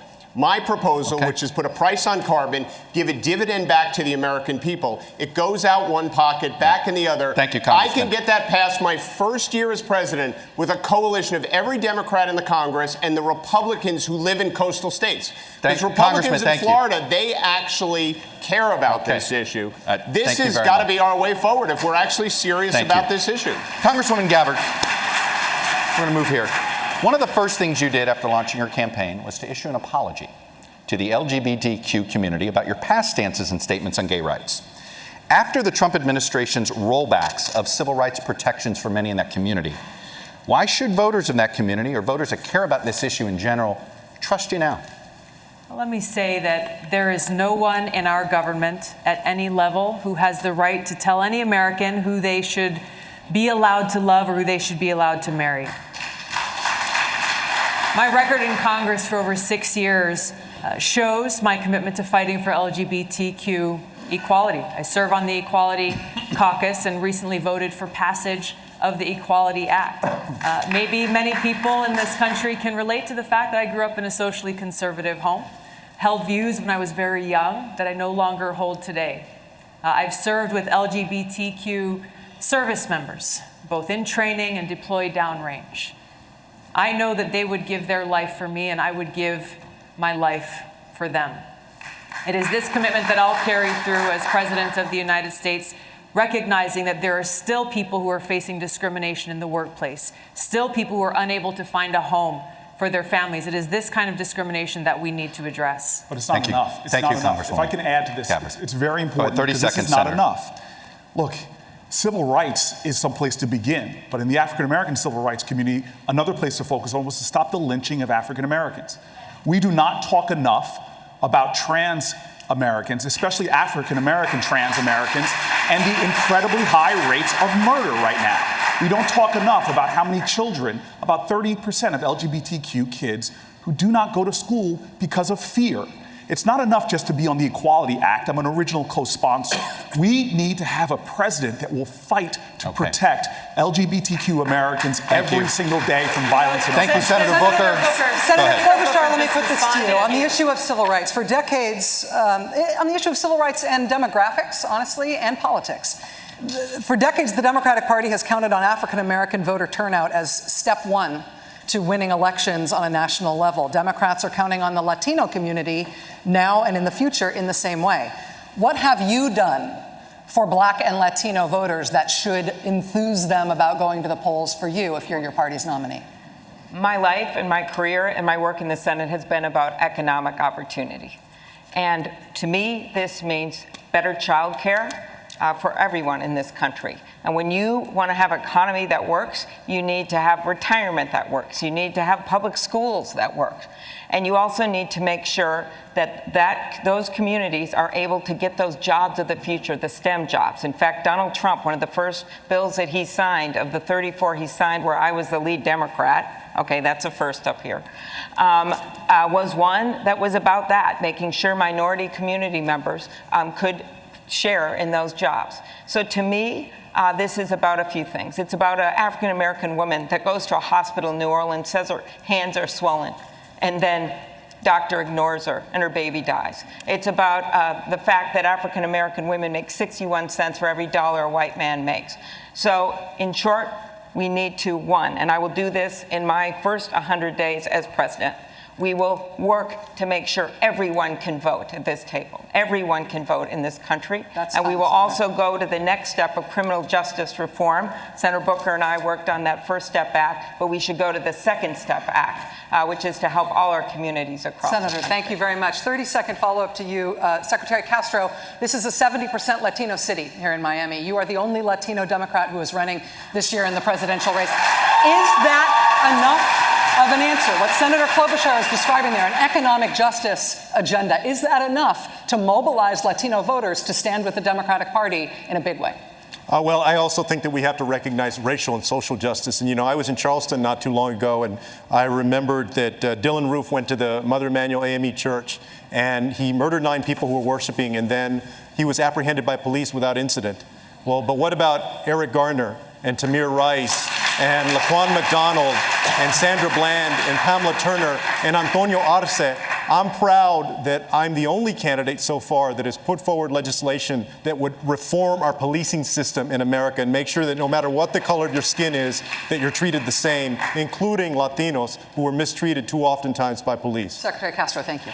Let me go over to Lester Holt, who's got a question, I believe, a viewer question. I'm over here, Chuck. Thanks. We ask voters from across the country to submit their questions to the candidates. Let me read one now. This comes from John in New York, who submitted this question. He asks, does the United States have a responsibility to protect? In the case of genocide or crimes against humanity, do we have a responsibility to intervene, to protect people threatened by their governments, even when atrocities do not affect American core interests? I'd like to direct that question to Congressman O'Rourke. John, I appreciate the question. The answer is yes, but that action should always be undertaken with allies and partners and friends. When the United States presents a united front, we have a much better chance of achieving our foreign policy aims and preventing the kind of genocide to which you refer, the kind of genocide that we saw in Rwanda, the kind of genocide we want to stop going forward.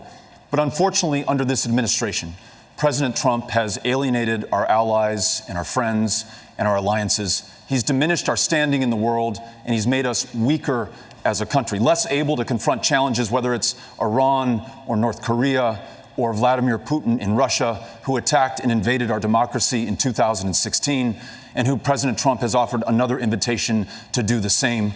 He's embraced strongmen and dictators at the expense of the great democracies. As president, I will make sure that we live our values in our foreign policy. I will ensure that we strengthen those alliances and partnerships and friendships and meet any challenge that we face together. That makes America stronger. What about the War Powers Act? Congressman O'Rourke, What about the War Powers Act being a part of that equation? With deep respect to the congressman, look, we've learned of painful lessons as Americans, that we've gone to war without congressional authorization. And look, this is very personal for me. I know the cost of war. My dad served in the Pacific in World War II in the U.S. Army. Battle of Okinawa, had half his leg blown off, and he came home with scars, both physical and emotional, and he did not recover. He spiraled downward, and he ultimately took his own life.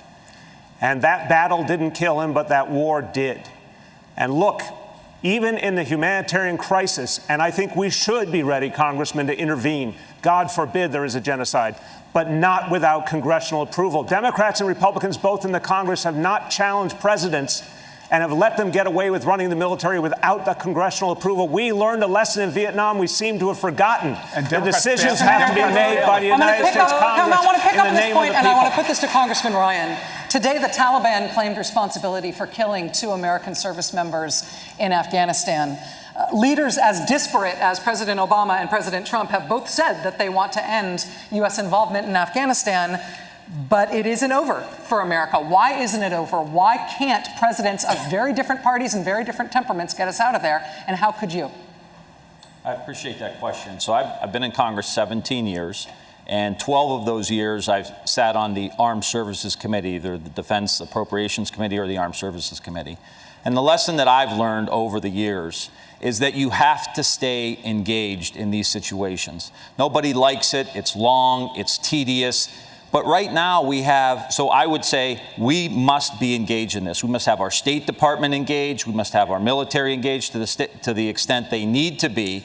But the reality of it is this president doesn't even have people appointed in the State Department to deal with these things. Whether we're talking about Central America, whether we're talking about Iran, whether we're talking about Afghanistan, we've got to be completely engaged. And here's why. Because these flare-ups distract us from the real problems in the country. If getting drones shot down for $130 million because the president is distracted, that's $130 million that we could be spending in places like Youngstown, Ohio, or Flint, Michigan, or rebuilding. Congresswoman Gabbard, I'm going to give you 30 seconds, actually, to jump off what he said. He described engagement as the problem. Is that what you will tell the parents of those 2 soldiers who were just killed in Afghanistan? Well, we just have to be engaged. As a soldier, I will tell you that answer is unacceptable. We have to bring our troops home from Afghanistan. We are in a place in Afghanistan where we have lost so many lives. We've spent so much money that's coming out of every one of our pockets, money that should be going into communities here at home, meeting the needs of the people here at home. We are no better off in Afghanistan today than we were when this war began. This is why it's so important to have a president and commander-in-chief who knows the cost of war and who's ready to do the job on day one. I am ready to do that job when I walk into the Oval Office. Thank you very much. Listen, I'm going to go down the line. I'm going to go down the line here. Well, you know what? You felt like she was responding. You get 30 seconds. Go. Good man. Fair enough. I appreciate that. I hear what you're saying.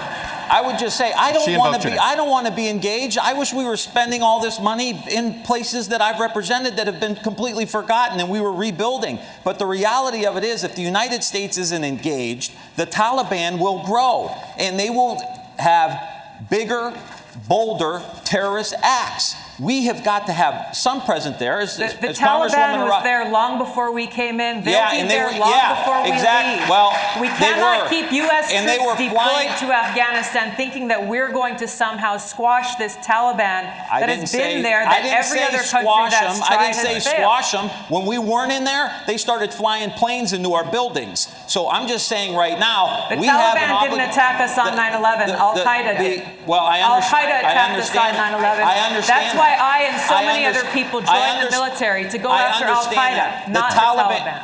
The Taliban was protecting those people who were plotting against us. All I'm saying is, if we want to go into elections and we want to say that we got to withdraw from the world, that's what President Trump is saying. We can't. I would love for us to. Protecting Al-Qaeda right now in Saudi Arabia. I want to go down the line here, finish up foreign policy. It's a simple question. What is the biggest threat to who is the geopolitical threat to the United States? Just give me a one-word answer, Congressman Delaney. Could you repeat the question? Greatest geopolitical threat to the United States right now, Congressman Delaney? Well, the biggest geopolitical challenge is China, but the biggest geopolitical threat remains nuclear weapons. Okay. Right? So those are different questions. Totally get it. Go ahead, Governor Inslee. The biggest threat to the security of the United States is Donald Trump, and there's no question. Congresswoman Gabbard. The greatest geopolitical threat. The greatest threat that we face is the fact that we are at a greater risk of nuclear war today than ever before in history. Senator Klobuchar. 2 threats: economic threat, China, but our major threat right now is what's going on in the Mideast with Iran. If we don't get our try to keep it at slimmer than what we've been going here. One or two words. Our existential threat is climate change. We have to confront it before it's too late. Senator Warner. Climate change. Yeah. Senator Booker. Nuclear proliferation and climate change. Secretary Castro. China and climate change. Congressman Ryan. China, without a question, they're wiping us around the world economically. And Mr. Mayor. Russia, because they're trying to undermine our democracy, and they've been doing a pretty damn good job of it. We need to stop them. All right. Well, thank you for that wide variety of answers. And I mean that. No, I mean that that's what this debate is about. This is the best part of a debate like this. Congressman O'Rourke. Special Counsel Robert Mueller's report outlines multiple instances of potential criminal behavior by President Trump. House Speaker Pelosi has publicly and privately resisted any move toward impeachment in the House. If the House chooses not to impeach, as president, would you do anything to address the potential crimes that were outlined in Mr. Mueller's report? Yes, and I'll tell you why. How, by the way, if the answer is yes? One of the most powerful pieces of art in the United States Capitol is the Trumbull painting of General George Washington resigning his commission to the Continental Congress, at the height of his power, submitting to the rule of law and the will of people. That has withstood the test of time for the last 243 years. If we set another precedent now, that a candidate who invited the participation of a foreign power, a president who sought to obstruct the investigation into the invasion of our democracy, if we allow him to get away with this with complete impunity, then we will have set a new standard. And that is that some people, because of the position of power and public trust that they hold, are above the law. And we cannot allow that to stand. So we must begin impeachment now so that we have the facts and the truth, and we follow them as far as they go and as high up as they reach, and we save this democracy. And if we've not been able to do that in this year or the year that follows, and under my administration, our Department of Justice will pursue these facts and ensure that there are consequences, there is accountability, and there is justice. It's the only way that we save this country. Thank you, Congressman O'Rourke. Congressman Delaney, because of the accountability issues that Congressman O'Rourke was just describing there, and the real political landscape in which Nancy Pelosi is saying that impeachment will not be pursued in the House, it raises the prospect, and the Mueller report raises the prospect, that President Trump could be prosecuted for some of those potential crimes down the line. No U.S. president has ever been prosecuted for crimes after leaving office. Do you believe that President Trump could or should be the first? I guess there's always a first. Should he be? I don't think anyone's above the law. I don't think anyone is above the law, including a president. I support Speaker Pelosi's decisions that she's making in the House of Representatives right now as Speaker. I think she knows more about the decision as to whether to impeach the president than any of the 2020 candidates combined. Conceded. So, on the but issue of prosecution. I do think no one's above the law, and this president, who is lawless, should not be above the law. But I will tell you, Rachel, the one thing when you're out doing as much campaigning as I've done, 400 events, all 99 counties in Iowa, this is not the number one issue the American people ask us about. It's not. They want to know what we're going to do for health care, how we're going to lower pharmaceutical prices, how we're going to build infrastructure, what we're going to do to create jobs in their communities. You know, last year in our country, 80% of the money for startup businesses went to 50 counties in this country. There's over 3,000 counties in this country. That's what they care about. They care about what's going on in the public schools. They care about what's going on with jobs in their communities, with their pay, with their health care, with infrastructure. These are the issues. These kind of kitchen table, pocketbook issues are actually what most Americans care about. They never ask about the Mueller report. Thank you. Your time is up. They never ask about it. They want to know how we're going to solve these problems. Time, sir. Here's the thing. Senator, if we let the Republicans run our elections, and if we do not do something about Russian interference in the election, and we let Mitch McConnell stop all the backup paper ballots, then we're not going to get what we want to do. I got to sneak in. We blew through a break, which was good news to give you more time, so I got to sneak one in now. More of this debate. It's picking up here. It continues right after this.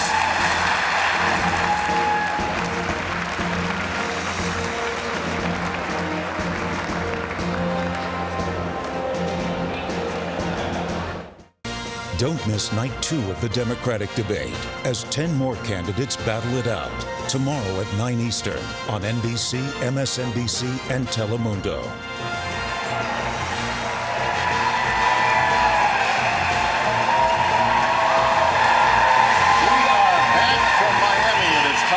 For closing statements, each candidate has 45 seconds. We want to begin with former Congressman Delaney. Closing now? Closing. Okay, 45 seconds. we could go on. Together, we are on a mission. We're on a mission to find the America that's been lost through infighting, lost through inaction. We're so much better than this. We're a country that used to do things. We saved the world.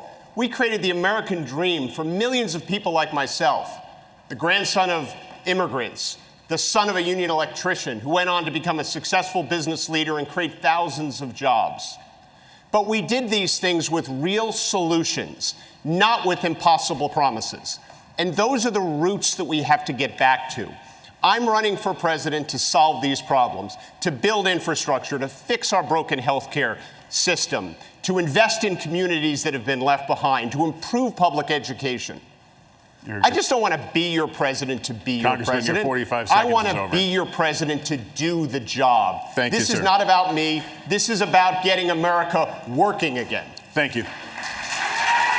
Mayor de Blasio, Mayor, your closing statement. It matters. It matters in this fight for the heart and soul of our party that we nominate a candidate who has seen the face of poverty and didn't just talk about it, but gave people $15 minimum wage. It matters that we nominate a candidate who saw the destruction wrought by a broken healthcare system and gave people universal health care. It matters that we choose someone who saw the wasted potential of our children denied pre-K and gave it to every single one of them for free. These things really matter. And these are the things that I've done in New York, and I want to do the same for this whole country. Because putting working people first, it matters.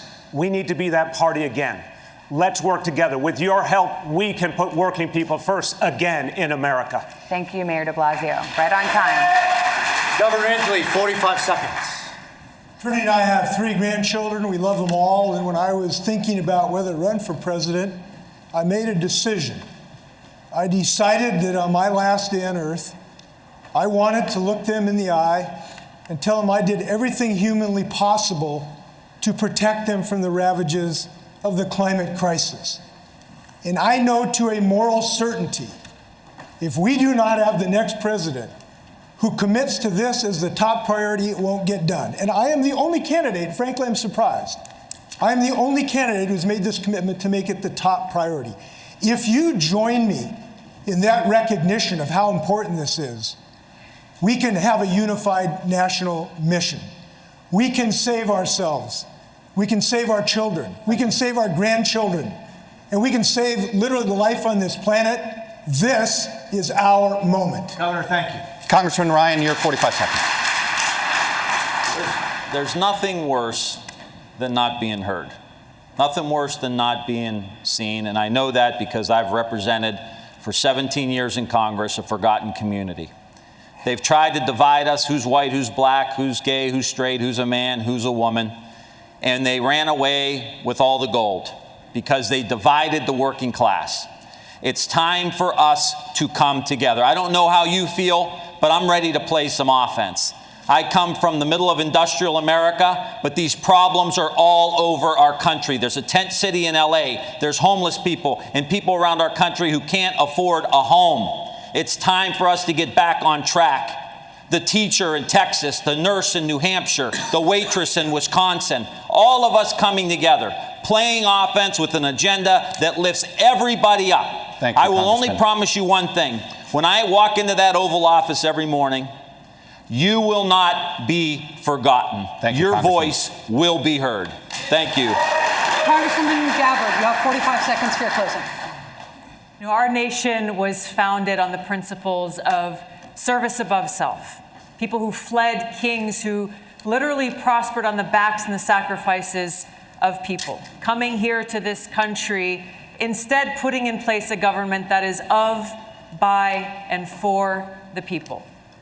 But that's not what we have. Instead, we have a government that is of, by, and for the rich and powerful. This must end. As president, our White House will be a beacon of light, providing hope and opportunity, ushering in a new century where every single person will be able to get the health care they need, where we will have clean air to breathe and clean water to drink, where we will have good-paying jobs in a new green economy. Join me in ushering in this new century with peace, prosperity, opportunity, and justice for all. Congresswoman, thank you. Secretary Castro, you have 45 seconds, sir. Me llamo Julián Castro y estoy postulando por presidente de los Estados Unidos. The very fact that I can say that tonight shows the progress that we have made in this country. Like many of you, I know the promise of America. My grandmother came here when she was 7 years old as an immigrant from Mexico. And just 2 generations later, one of her grandsons is serving in the United States Congress, and the other one is running for president of the United States. If I'm elected president, I will work hard every single day so that you and your family can get good health care, your child can get a good education, and that you can have good job opportunities, whether you live in a big city or a small town. And on January 20th, 2021, we'll say adios. to Donald Trump. Senator Klobuchar, the floor is yours. 3 things to know about me. First, I listen to people, and that's how I get things done. That is my focus. I have a track record of passing over 100 bills where I'm the lead Democrat, and that is because I listened and I acted. And I think that's important in a president. Everything else just melts away.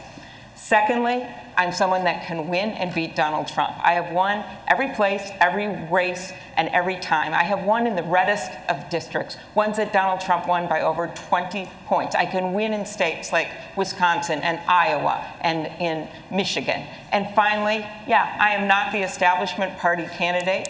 I've got respect, but I'm not that person. I am the one that doesn't have a political machine that doesn't come from money. And I don't make all the promises that everyone up here makes, but I can promise you this. I am going to govern with integrity. I'm going to have your back, and I'm going to govern for you. Thank you, Senator. Senador Booker, sus 45 segundos. Gracias. 50 years ago this month, my family moved into the town I grew up in because after being denied a house because of the color of their skin, it was activists, mostly white activists, that stood up and fought for them. That's the best of who we are as America, and why when I got out of law school, I moved into the inner city of Newark to fight as a tenant lawyer for other people's rights. I've taken on bullies and beat them. I've taken on tough fights and we've won. And we win those fights not by showing the worst of who we are, but rising to who's best. Donald Trump wants us to fight him on his turf and his terms. We will beat him. I will beat him by calling this country to a sense of common purpose again. This is a referendum on him and getting rid of him, but it's also a referendum on us, who we are and who we must be to each other. It's time we win this election, and the way I'll govern is by showing the best of who we are, because that's what this country needs and deserves. Thank you. Congressman O'Rourke, 45 seconds. Our daughter Molly turned 11 this week. I'm on this stage for her, for children across this country, including some her same age who've been separated from their parents and are sleeping on concrete floors under aluminum blankets tonight. If we're going to be there for them, if we're going to confront the challenges that we face, we can't return to the same old approach. We're going to need a new kind of politics, one directed by the urgency of the next generation. Those climate activists who are fighting not just for their future, but for everyone's. Those students marching not just for their lives, but for all of ours. We'll need a movement like the one that we led in Texas. It renewed our democracy by bringing everyone in and writing nobody off. That's how we beat Donald Trump. That's how we bring this great country together again. Join us. This is our moment, and the generations that follow are counting on us to meet it. Thank you, Congressman. Senator Warren, you have 45 seconds for the final statement of the evening. Thank you. It's a great honor to be here. Never in a million years did I think I would stand on a stage like this. I was born and raised in Oklahoma. I have 3 older brothers. They all joined the military. I had a dream growing up, and my dream was to be a public school teacher. By the time I graduated from high school, my family didn't have the money for a college application, much less a chance for me to go to college. But I got my chance. It was a $50 a semester commuter college. That was a little slice of government that created some opportunity for a girl, and it opened my life. I am in this fight because I believe that we can make our government, we can make our economy, we can make our country work, not just for those at the top. We can make it work for everyone, and I promise you this, I will fight for you as hard as I fight for my own family. We would like to thank all of the candidates who participated with us tonight, and that will do it for night 1 of this 2-night event. And guess what? We've got 10 more candidates tomorrow night. We certainly hope you will join us then, but for now, that concludes our coverage of this first Democratic debate from Miami.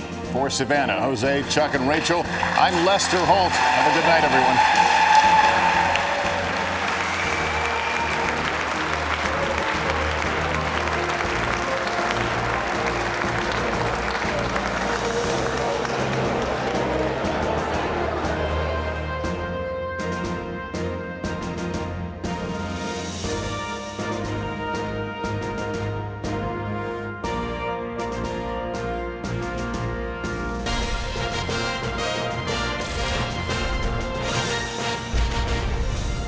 Good evening, everyone. I'm Morgan Radford, and welcome to special post-debate coverage of the first Democratic debate of the 2020 election cycle right here on NBC News Now. We just wrapped up night one of the first Democratic debate, and we've got a lot to talk about. The top 4 frontrunners going into tonight were in the top 5 for the most airtime. That's Elizabeth Warren, Cory Booker, Beto O'Rourke, and Amy Klobuchar. Also in the top 5 was Julian Castro. And not surprisingly, it was a night that was all about the issues. We heard from the candidates on things like immigration, free college, health care, the Iran deal, abortion, gun violence, the Supreme Court, climate change, police violence, and of course, LGBTQ rights. So to break down what we saw this evening, we're bringing our panel back in. We have Republican political consultant Sher Michael Singleton, Politico reporter Alex Thompson, and MSNBC political analyst Zerlina Maxwell. They're here with us to talk about the highlights. Alex, did anyone surprise you tonight? Oh, I think Secretary Castro clearly had the most surprising night. Both his ability to really have his finger on the pulse on certain policy issues, but I think he really caught Beto O'Rourke off guard by kind of hitting him from the left on this question about, is it a crime to cross the border? Clearly, Secretary Castro had done prep work. He knew Beto's record specifically, so he entered the night prepared to attack Beto on that issue, and Beto did not seem ready. He got very specific about repealing Section 1325 and saying, let's not just focus exclusively on asylum.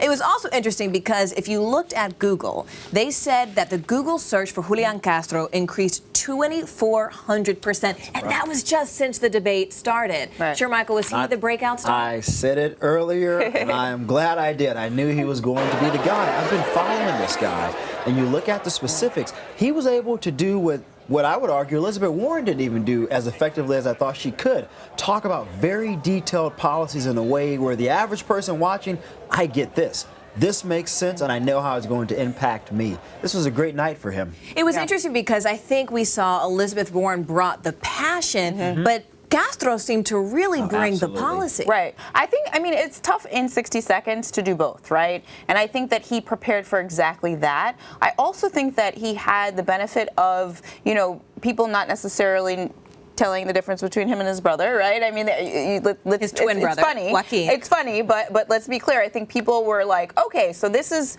Julian, not Joaquin, and this is what he's about.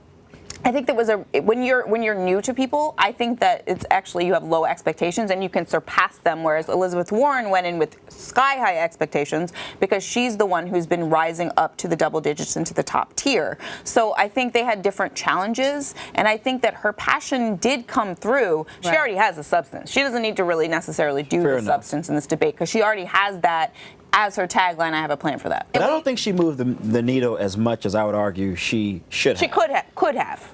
Maybe not should have. I think in she this should moment. have. I mean, because look, let's be honest. Her goal and objective should be to be on the same debate stage as Bernie Sanders, as Joe Biden, as Mayor Pete, as Kamala Harris. Right. I'm not necessarily sure that we'll see a 5 or 10 point bump from her performance tonight. Why? What did she not do? Well, look, I think a lot of people were anticipating a lot of energy coming from Elizabeth Warren. I would argue you saw more energy coming from Mayor Bill de Blasio than you did from Elizabeth Warren, who I would say exactly, he really did. So I think a lot of people sort of saw her. She was the front runner on that stage tonight among all of those competitors, and she didn't, in my opinion, quite meet the mark as far as the expectations that I had set for her from what we've seen so far over the past several weeks. Well, speaking of that, thing is they were high expectations. I think that's because she was the front runner, right? So she's in the center of the stage. All the fire is aimed at her. Right. So I feel like all she had to do tonight was not mess up. And she did that. When you have momentum in this presidential campaign, that can continue as long as you don't have a major screw up or gaffe. Alex, I want to get your perspective on this because when I posted the question to Twitter about what they wanted to hear, Raymond D said, did any candidate miss their opportunity to stand out? I think Amy Klobuchar did fail. I think Governor Inslee failed. I think they both had their little moments. They're going to be able to really push it forward, but they're in this sort of tier where they might not even qualify for the next round of debates in September, October. They need moments in order to catch fire, in order to get to the 130,000 mark. I think Amy Klobuchar did have a little bit of a moment where she called out Governor Inslee for sort of mansplaining. But otherwise, I think she said women had been here on the front lines. Right. consolidation for a very long time. He tried to act like he was the only one standing up for women's rights. That's right. Sir, who are you talking to? Which was interesting because my question was, what about the identity politics tonight? I think we all had the moment when we saw Beto come out and he was speaking Spanish. Julian spoke Spanish. Cory Booker spoke Spanish. But it wasn't just that, because más allá que el español, beyond the Spanish, we also saw that Cory Booker spoke explicitly about his connection to the black community. De Blasio said, oh, by the way, I've got a black son who is named Dante. And he made his own connection. So did it work? Did their reaching into their identity politics book? You don't think so? That did not work. No, that did not work. It was like pandering 102. Oh, you did not like that? No, I did not. I mean, so when Julian did it, he also talked about African Americans. I noticed that. The same thing about Cory Booker. He talked about the AME Church. Exactly. I mean, did you not see the expressions on Cory Booker? It became an immediate meme. Right, in Elizabeth Warren's face. Because Beto spoke Spanish. Yeah. I mean, they were looking at him like, what is happening right now? Like, really?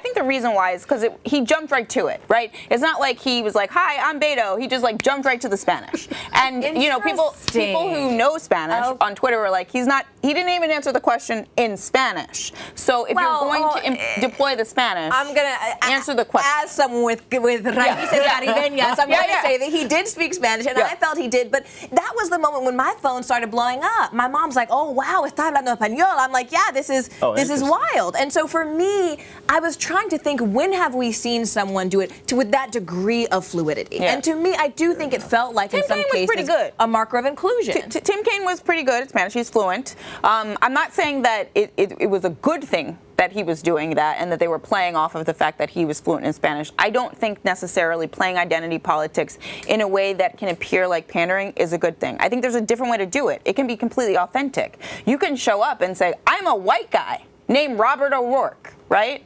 And then you can talk about the issues that impact communities of color. But you don't have to necessarily, because I think, you know, he benefits from the fact that his nickname is Beto.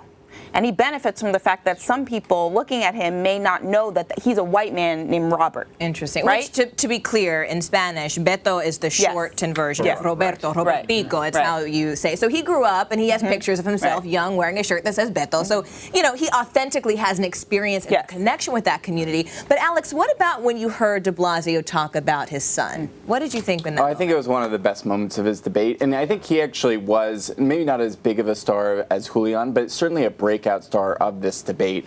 I think he really resonated, whether or not it was on private insurance or was on identity, or when he was talking about his father's suicide, which I think, you know, he had a few good moments that I think really would resonate with all the different parts of the Democratic Party base. And Michael, let me get your perspective too on Cory Booker, because Cory Booker spoke very candidly about being African American and frequently said, my community, my community. Do you think he made people feel comfortable that he could also be everyone's president? I mean, I think so, because from Cory Booker's perspective, he mentioned that when his parents moved into a certain neighborhood, he said it was white activists that sort of came to his parents' defense, if you will. So I think he did try to bring two different coalitions together, but I have to be honest, I was a bit disappointed that more candidates did not speak more directly on gun violence. And when they did, they spoke about assault rifles, but when you look at the African American community, most gun violence is by pistol.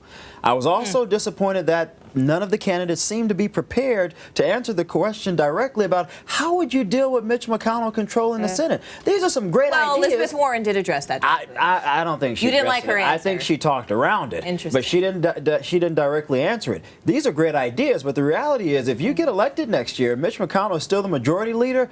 None of these things are going to come to fruition. There's still something that happens after November 2020. Okay, well, there's a lot more to talk about here, and we heard from the candidates about where they stand on immigration, college, healthcare, abortion, and many other issues. Take a look at some of these highlights. A new democracy that is revived because we returned power to the people. No pacts, no gerrymandering. What's been missing is courage. Courage in Washington to take on the giants. I would do several things, starting with something we should have done a long time ago, which is to pass the Equal Rights Amendment. Who here would abolish their private health insurance in favor of a government-run plan? Just a show of hands, start off with. All right, well. It should not be an option in the United States of America for any insurance company to deny women coverage for their exercise of their right of choice. I just want to say there's 3 women up here that have fought pretty hard for a woman's right to choose. So I'll start with that. For all the American citizens out there who feel you're falling behind, who feel the American dream's not working for you, the immigrants didn't do that to you. I don't think we should conduct foreign policy in our bathrobe at 5 in the morning, which is what he does. If you need a license to drive a car, you should need a license to buy and own a firearm. We have to treat it like a public health emergency. That means bring data to bear, and it means make real change in this country, whether it's politically popular or not. My first visit after I announced my candidacy wasn't to Iowa or New Hampshire, it was to San Juan, Puerto Rico. Because people should know that if I'm elected president, everybody will count. I've served with LGBTQ service members, both in training and deployed downrange. I know that they would give their life for me, and I would give my life for them. We need to have a president that will fight to protect LGBTQ Americans every single day. On January 20th, 2021, we'll say adios to Donald Trump. Mayor Wade Messam of Miramar, Florida, is also running for president, but did not qualify to be on the debate stage tonight with the other Democratic candidates hoping to challenge President Trump in 2020. He joins us now live from Miramar, Florida, to share his perspective. Mayor, thank you so much for being with us this evening and sharing your time with us. What was your initial reaction to tonight's debate? Did anything surprise you? Well, no, we've been out on the campaign trail for some time now, and just hearing some of the other candidates is pretty consistent with some of the messages that we've heard over the campaign. And speaking of that, I mean, you said you've been campaigning for some months now, and when you've been out there, you've been talking specifically to gun control and talking about things like eliminating the student debt. Did you agree with the candidates' points on those issues? Was there anyone who you felt like really was aligned with what your vision is? Well, I think my message is more unique. We could have talked. It would have been better to hear more about the student loan debt crisis in more detail, as well as gun violence. As was mentioned earlier, we highlight massive shootings, but every day there's neighborhood gun violence that takes place, and we need more solutions dealing with just the plight of what drives those type of decisions for killings across this country. And I think as candidates, we have to come specifically to deal with these everyday issues. So what is your specific solution to the gun violence issue? Well, the first thing in terms of everyday violence, we have to improve the conditions of everyday Americans, where they have hope, where they have opportunity for prosperity, so they're not turning to a life of crime that leads to violence. I think when we improve the daily lives of Americans, especially in the urban communities and in areas where we see a lot of gun violence, we'll see a reduction. It's more than just taking guns off the streets. It's really taking and giving them education, giving them opportunities, and giving them an environment where they can succeed. And is there anything besides the gun control issue that you specifically feel like you could have brought to the debate stage tonight if given the opportunity? Well, one thing, there's a couple of things. First, I would have dealt more in terms of the student loan debt crisis, being the first candidate to make that proposal to forgive the $1.5 trillion. I would have gone into those issues and would have made note how other candidates have also followed that lead and how that will benefit individuals that graduate from college with this crippling debt. The other thing, too, is about winning. We have to attract and motivate those individuals who would vote for a Democratic nominee who feel disenchanted. In all candor, if we're not speaking to those individuals that feel like we have solutions for them, that we will improve their lives, that the system can be tilted back in their favor instead of, rich corporations and the richest of Americans. Like in my state in Florida, elections are determined by 20, 30,000 votes. And those are individuals that basically just stay home. When you have 100,000 registered voters that just stayed home because they weren't motivated. In Florida, that is going to be critical, and we have to speak to those voters. So, Mayor, I want to ask you a question. I have to be honest, as I was walking in to do this show, someone stopped me in the hallway and they said, Morgan, at the end of the day, remember there can only be one. And they asked me, they said, if I could speak to the candidates, is there anyone who they would support if the answer was not them? Is there anyone based on the performance you saw tonight who you think you could get behind? Well, I think there's a lot more debates and discussions that needs to take place. I have a lot of respect for a lot of my fellow Democrats that are seeking the nomination, and any of us would be better than Donald Trump. So I think I'll have to speak that perhaps on one of the questions from the moderator after qualifying for one of the debates to answer that question. All right. Mayor Messam from Miramar, Florida, thank you so much for joining us this evening. It's been our pleasure speaking with you. Our pleasure. We're going to take a short break now, but stick with us. We'll be right back.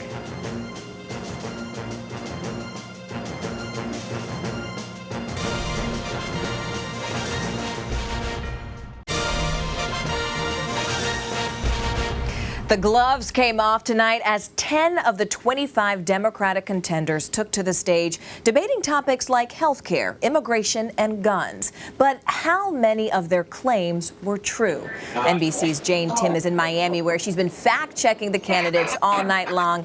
Jane, what did you find?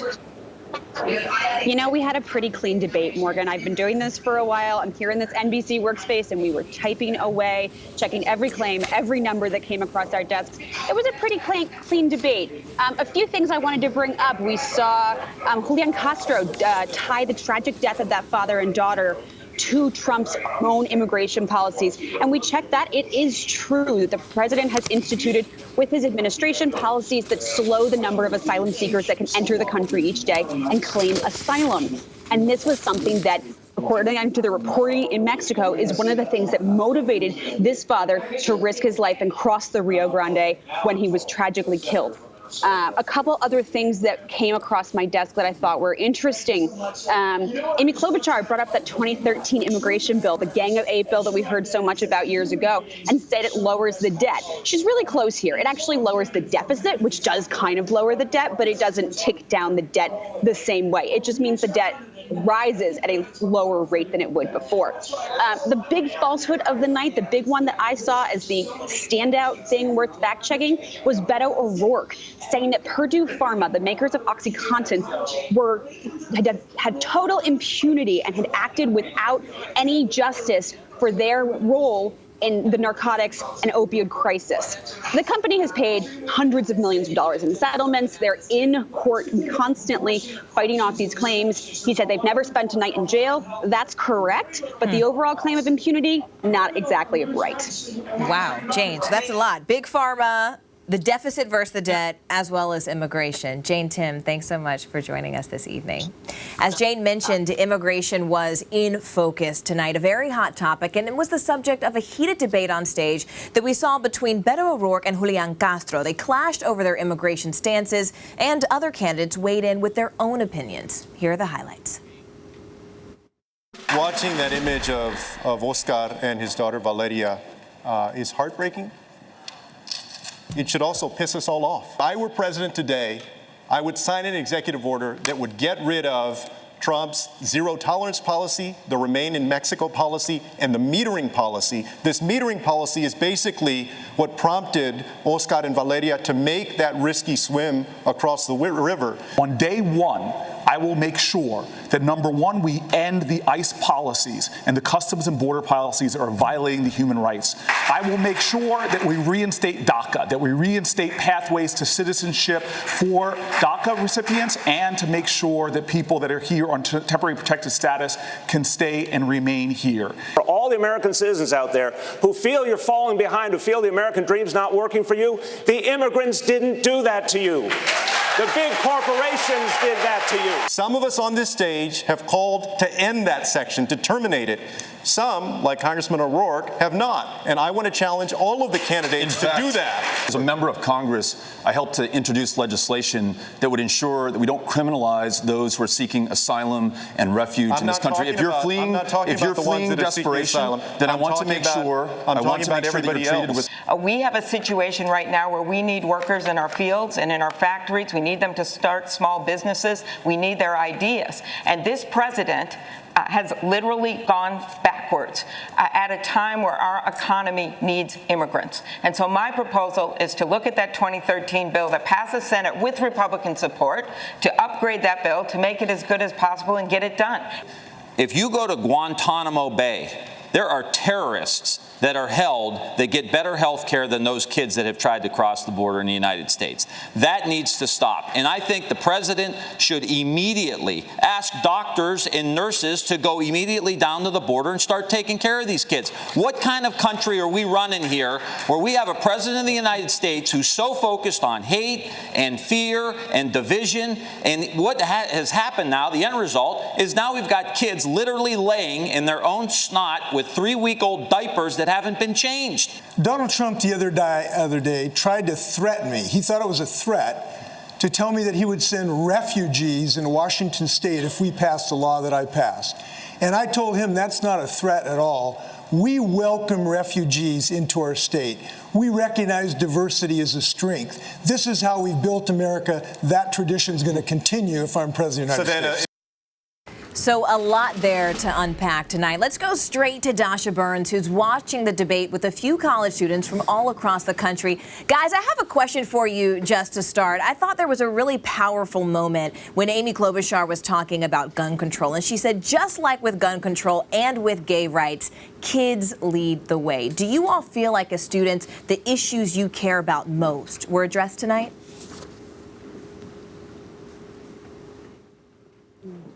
I feel like most of the issues that I wanted to hear about were addressed tonight, not maybe as deeply as I wanted to. But I agree with her because, yes, it's been the youth that has put these issues forefront for everyone to see and pay attention to.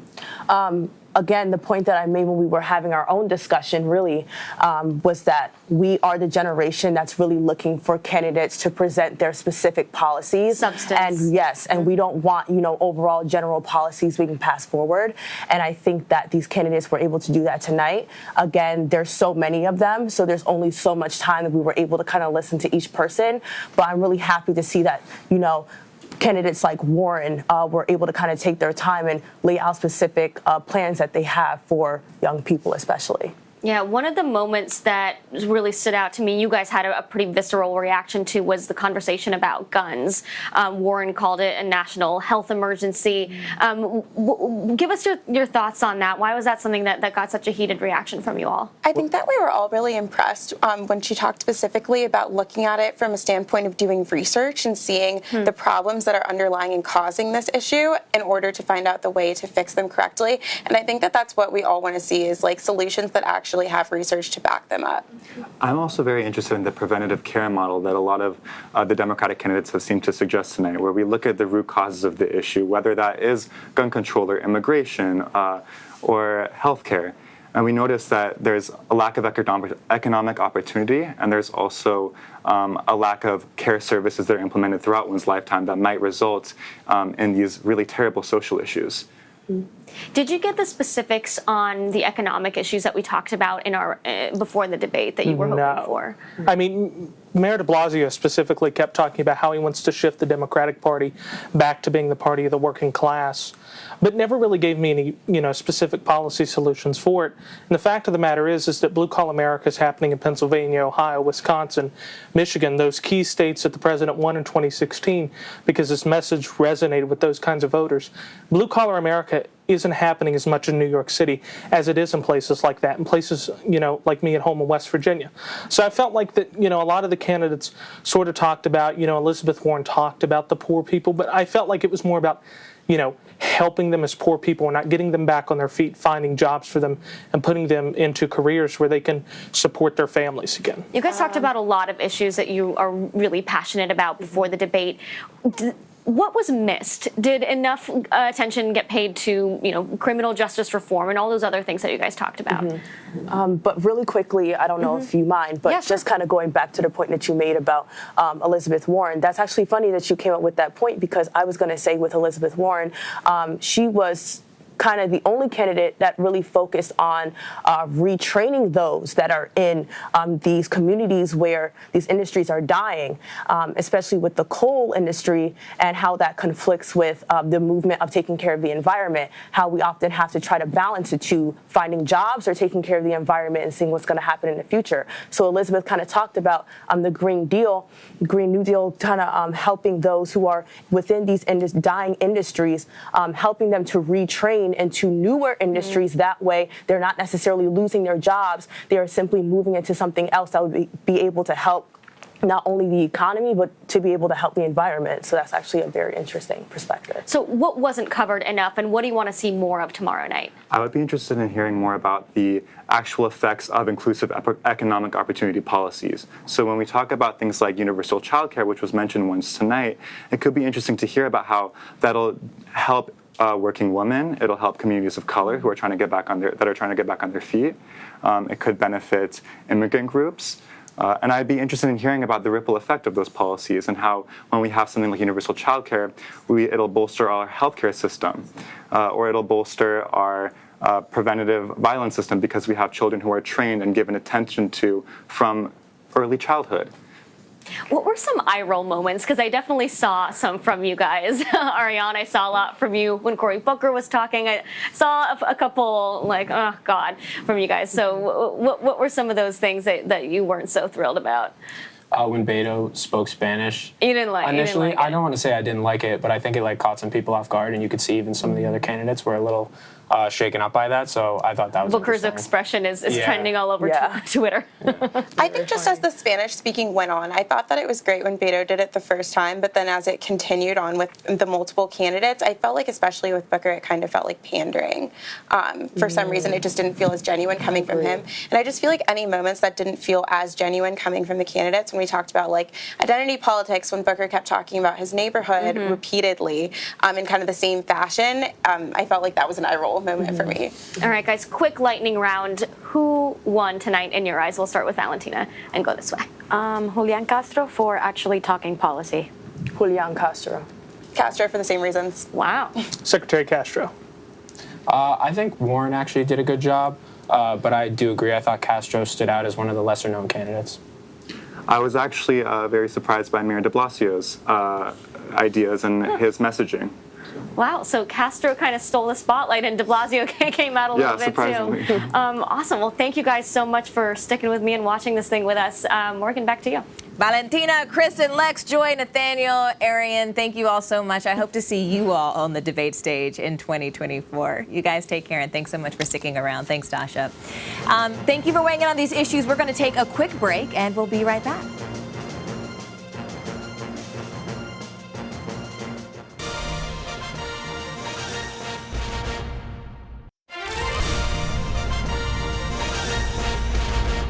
Thanks so much for joining us. I'm Morgan Radford, and welcome back to special coverage of the first Democratic presidential debate. Tonight, we heard a lot about health care. Even the candidates exchanged some zingers. We heard about Medicare for All, single payer. The candidates butted heads on stage tonight as they discussed their individual health care plans. Here are some of the highlights. Who here would abolish their private health insurance in favor of a government-run plan? Just a show of hands, start off with. All right, well. The president literally went on TV, on Fox, and said that people's heads would spin when they see how much he would bring down pharmaceutical prices. Instead, 2,500 drugs have gone up in double digits since he came into office. For the rest of us, for the rest of America, that's what we call at home, all foam and no beer. We got nothing out of it. There are a lot of politicians who say, oh, it's just not possible, we just can't do it, have a lot of political reasons for this. What they're really telling you is they just won't fight for it. Every woman can make her own decisions about her own body and has access to the care that makes that possible. Would you replace private insurance? No, I think the choice is fundamental to our ability to get everybody cared for. Private insurance is not working for tens of millions of Americans. When you talk about the co-pays, the deductibles, the premiums, the out-of-pocket expenses, it's not working. The insurance companies last year alone sucked $23 billion in profits out of the healthcare system. $23 billion. We have a giant industry that wants our healthcare system to stay the way it is. Because it's not working for families, but it sure as heck working for them. Making sure that every single sick American in this country is able to get the health care that they need. I believe Medicare for All is the way to do that. I am the only candidate here who has passed a law protecting a woman's right of reproductive health and health insurance. I just want to say there's 3 women up here that have fought pretty hard for a woman's right to choose. So I'll start with that. Just because a woman, or let's also not forget, someone in the trans community, a trans female, is poor, doesn't mean they shouldn't have the right to exercise that right to choose. And so I absolutely would cover the right to have an abortion. Sure, Michael, Zerlina, Jackie, we were all riveted during this recap. And during the break, we were talking, Jackie, especially about the moment John Delaney had. I thought it was particularly powerful when he said, keep what's working, fix what's broken. What was the best policy solution you heard for healthcare tonight? Well, I can't necessarily weigh in on what I think might be the best, but I do think that candidates up to this point have been able to get away with sort of having fuzzy opinions on where they stand on Medicare for All, which obviously Bernie Sanders injected into the conversation in 2016 and quickly popularized in our current election. And what you saw there was when Bill de Blasio and Elizabeth Warren raised their hands and said that they were the only 2 candidates in favor of outright banning private insurance, that was them, I think, passing this, what we were talking about, this purity test, and drawing the most extreme contrast that we have seen so far. And then you had candidates sort of showing the shades in between. And it was actually a super interesting conversation that is exactly what the Democratic Party should be having right now. But, John Delaney, and it is also consistent, I think, with especially someone like Elizabeth Warren's operating principles as a whole, what sort of has driven most of her policy prescriptions. But John Delaney was on the opposite spectrum of that, and I think this was his most salient and lucid moment where, he really articulated why he thought that was a bad idea, and that the job of Democrats isn't necessarily to scrap everything in favor of these litmus tests, but instead keep the things that are working and supplement them with, Medicare for All, sort of a joint prescription. But I think this question about eliminating private insurance was kind of indicative of that litmus test. Right. What did you think of that moment when you saw Warren and de Blasio? Well, I think it's almost like a trick question, because what sort of you're supposed to do in a Democratic debate is what de Blasio and Warren did, which is, stake out your principles and where you stand on your values. And make it clear. And make it very clear. I mean, what they are saying is that private health insurance is for profit. And that is not leading to the best outcomes in healthcare for American families and children and people who need that care. And anybody who has actually tried to use their private health insurance, if they have a sick parent or a sick child, when you're talking about longer term situations or very costly, prescription drugs, this becomes an issue that you care about. So perhaps you like your health insurance because you never had to use it for anything. And I think that the more people are going bankrupt because they had a medical condition that was unexpected or a sick child, the more the argument that maybe we should do away with this system that is bankrupting families, I think that can resonate when people look at the real world circumstances. Sure, Mark, I want to ask you a question, because when we took it to Twitter and we asked, is there any topic that you didn't see tonight? Tim from Twitter said, Andre Davis said mental health. Why do you think that wasn't really addressed? Well, what's interesting about that, one of the candidates actually did sort of bring it up on the issue of a school violence. Trauma-based counseling. Right. Someone did bring that up. So it did come up a little bit. I mean, look. Yeah. Right. I mean, I'm not sure that the Democratic candidates, as they try to figure out what's going to give me the best headlines tomorrow after the debate, I'm not necessarily sure that that's the most juiciest or sexiest of topics, if you will. And I'm not saying that it's not an important one, but I just think at this part of the process, having worked on previous presidential campaigns, you have to do everything that you possibly can to, one, bring in new donors, and to, two, bring in new potential voters under your tent that can help you grow and build the types of coalitions that you need across the country. Another moment we saw that really got reaction was the question of abortion and women's rights. Do you think anyone stood out particularly on that issue? Julian used that as their Castro. moment? Julian. Yes. Why? Why do you say that? I mean, his answer was perfect to me, even bringing up the trans rights. Right. No What other did he say? candidate. He said it wasn't reproductive freedom, it was reproductive justice. I am a professional feminist. Like, I've been a professional feminist for a decade, and the fact that a presidential candidate stood on a stage and said reproductive justice and not rights is a very important moment. And the reason why is because rights is basically only about abortion. It's usually only about protecting the rights of, more affluent white women, and it obscures the fact that it's not just about access to abortion. It's also about access to birth control. It's also about access to birth control to treat uterine fibroids or some other health issue that is not pregnancy related. It is also related to making sure that you can raise your family in a safe community, that you have access to health care throughout that child's life and your own life, and that they can rise up the socioeconomic ladder. So it's a more holistic approach, and that was a radical moment. To say reproductive justice in a debate. Yes. And Hillary Clinton did talk about reproductive justice in the 2016 campaign in a speech to Planned Parenthood, but I cannot recall her saying those words in a debate, and that's a big moment. So what did you think, Jackie? I mean, did you feel like the issue, the women's rights and the issue around abortion was adequately addressed by the candidates? Yeah, I do, and I really did appreciate Amy Klobuchar's zinger back at Governor Inslee. You all called it mansplaining. Yes. On the break. Was there mansplaining going on? But perhaps a little bit so.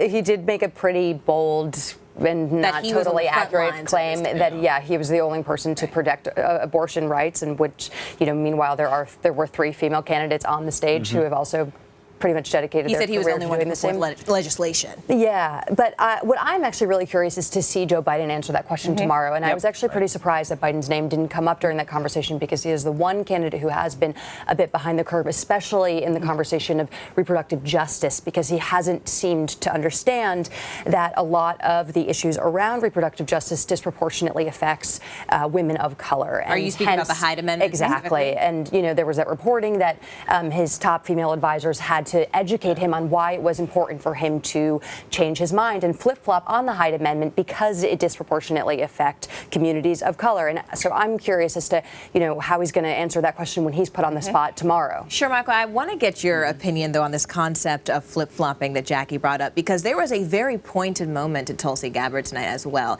And they said, hold on now. We've looked at your record when it came to gay rights, and she was also someone who changed her position on abortion. Yeah. So what do you think at this stage in the process it does when a candidate has switched their position? I mean, look, every candidate at some point is going to have to respond to previous statements, to previous voting records if they have served in Congress, House or Senate. And I'm not surprised that candidates are going to look at the current landscape. They're going to look at the numbers, they're going to look at the data, the analytics, and say, wait a minute, I'm not in touch with the people that I need to help me win this thing. So perhaps I need to pivot, which is why we saw Joe Biden attempt to make a pivot, although I don't think it was very successful. But I would caution Democrats. There are, I would say, a significant portion of Americans who will say, I'm open to some of these other ideas, but I'm not all the way there yet. And you have to keep in mind, once you get out of this primary process, it's a general election. The dynamics change. I've done it 3 times. You're talking to the entire country now, not just the loudest voices in your party. And if you isolate too many people, you risk already jeopardizing your odds. So are you saying voters should be more patient? I'm saying that candidates need to be more smarter in how they navigate this process. But is it enough to say, I've evolved? Is that a satisfactory answer for a voter? Well, I think that you need to explain why and how. And I think that what Joe Biden did not do yet, which I think tomorrow, to your point, is a good opportunity, is to explain exactly his transition from the wrong position on Hyde to the correct position, or at least the party's position on Hyde. So you're saying they need to walk the voters through their thought I think he needs to walk people through that process, because he can't be defensive and say, well, that's just what I believed, or this is my personal beliefs because I'm a Catholic and this is my faith or my personal beliefs about abortion as an issue, as opposed to a policy issue that impacts women, right? Because I think the debate that we're having right now about Hyde and about all of these issues related to women's health care has to do with the fact that people who don't personally believe in abortion want to say that you can't have one. I don't care what you personally believe about abortion. We're talking about policies that impact everyone. So you can have your personal beliefs and your personal faith, but the policy prescriptions that impact all American citizens should uphold the rights that the Supreme Court said are in the Constitution. So that essentially is the debate right now, and I think that we're talking about abortion specifically, but I think that it actually touches on other issues too. Which is interesting. Where do the role of personal beliefs come in and personal connection? Because we were talking a lot during the break when we heard those college students say, no, we didn't like when we heard Beto speak Spanish. Why did everyone love it when we heard Julian Castro say, reproductive justice for women, but no one liked when Beto said, I'm going to speak Spanish for the Latinos, even though I'm not Latino? I think it's because he didn't answer the question. So I think it's the way that you do it, right? It's more the method than the fact that you're doing it, right? If he had started sort of with a more natural segue into the Spanish, I think it would have come across more authentic. It seemed to be, he jumped right into it like, oh, let me show you this trick I can do, everybody. I'm going to speak Spanish right now. So you think it was a trick, not a connection? I think it was a method for him to show off as opposed to connect with that constituency. So what did you think, Jackie? Did you feel like it was a connective mechanism? I think it was definitely a prop that he had thought of ahead of time. I think, we saw all these articles about all of the different strategizing and brainstorming these campaigns were doing to get their candidates viral moment and how they were going to then push that out and make it go even more viral. But those kids who Dasha spoke with, I think there's no one more in tune with these who I think have a better pulse on these authenticity tests than the under 30 age range. And it was clear that they saw some people Spanish as pandering to the Latino community, and then others like Julian Castro as being authentic and genuine. And that, I think, is what is going to be so important in terms of even Joe Biden addressing a flip-flop or someone apologizing or explaining their evolution. At the end of the day, I think that's why Obama was so successful, because people really felt that authenticity. And I think you should be able to have a personal belief as a candidate and still recognize I'm the president, I'm supposed to represent and lead the entire country. Therefore, I recognize if I'm not in sync with where the rest of the country is going, I still have to lead with what you guys expect. I think President Obama, to your point, was extremely effective at doing that. These are my personal beliefs, but I recognize what the rest of the country wants and seeks out of me, and I need to try to meet the country where they are. And I think Joe Biden needs to sort of articulate that tomorrow. But how do you do that stylistically so that you still convey this authenticity? This is why I'm not a presidential candidate. I don't think it's difficult, right? For Joe Biden, he can say, look, I'm a Catholic. This is what I believe. There are many, 70+% of Americans consider themselves as Christians. So he's not alone. A lot of people have that belief. However, I do understand the importance of women's reproductive rights, and I want to make sure that I'm on the side of women. Simple. Right. But there is a fine line, though, because when you apologize once, then when does Joe Biden start apologizing for everything? Anita Hill, criminal justice bill. Well, I would argue that some of the things on your list he does need to apologize for. But I do think that that's the trick when you have a long record. It's like when you have this, decades-long record, you're going to have a lot to explain. And I think that, the crime bill is another thing that's going to come up. It came up for Hillary Clinton, even though she wasn't in office. But Joe Biden wrote that crime bill, and there's a lot of black people in prison as a result. And so he's going to have to speak to that constituency and explain, I didn't see these circumstances. I didn't foresee it. The evolution. Right. Well, there's a lot more explaining to do, especially when it comes to Biden tomorrow. So let's save that for tomorrow. And right now, let's go to break, guys. Thanks so much, guys. Let's go to break.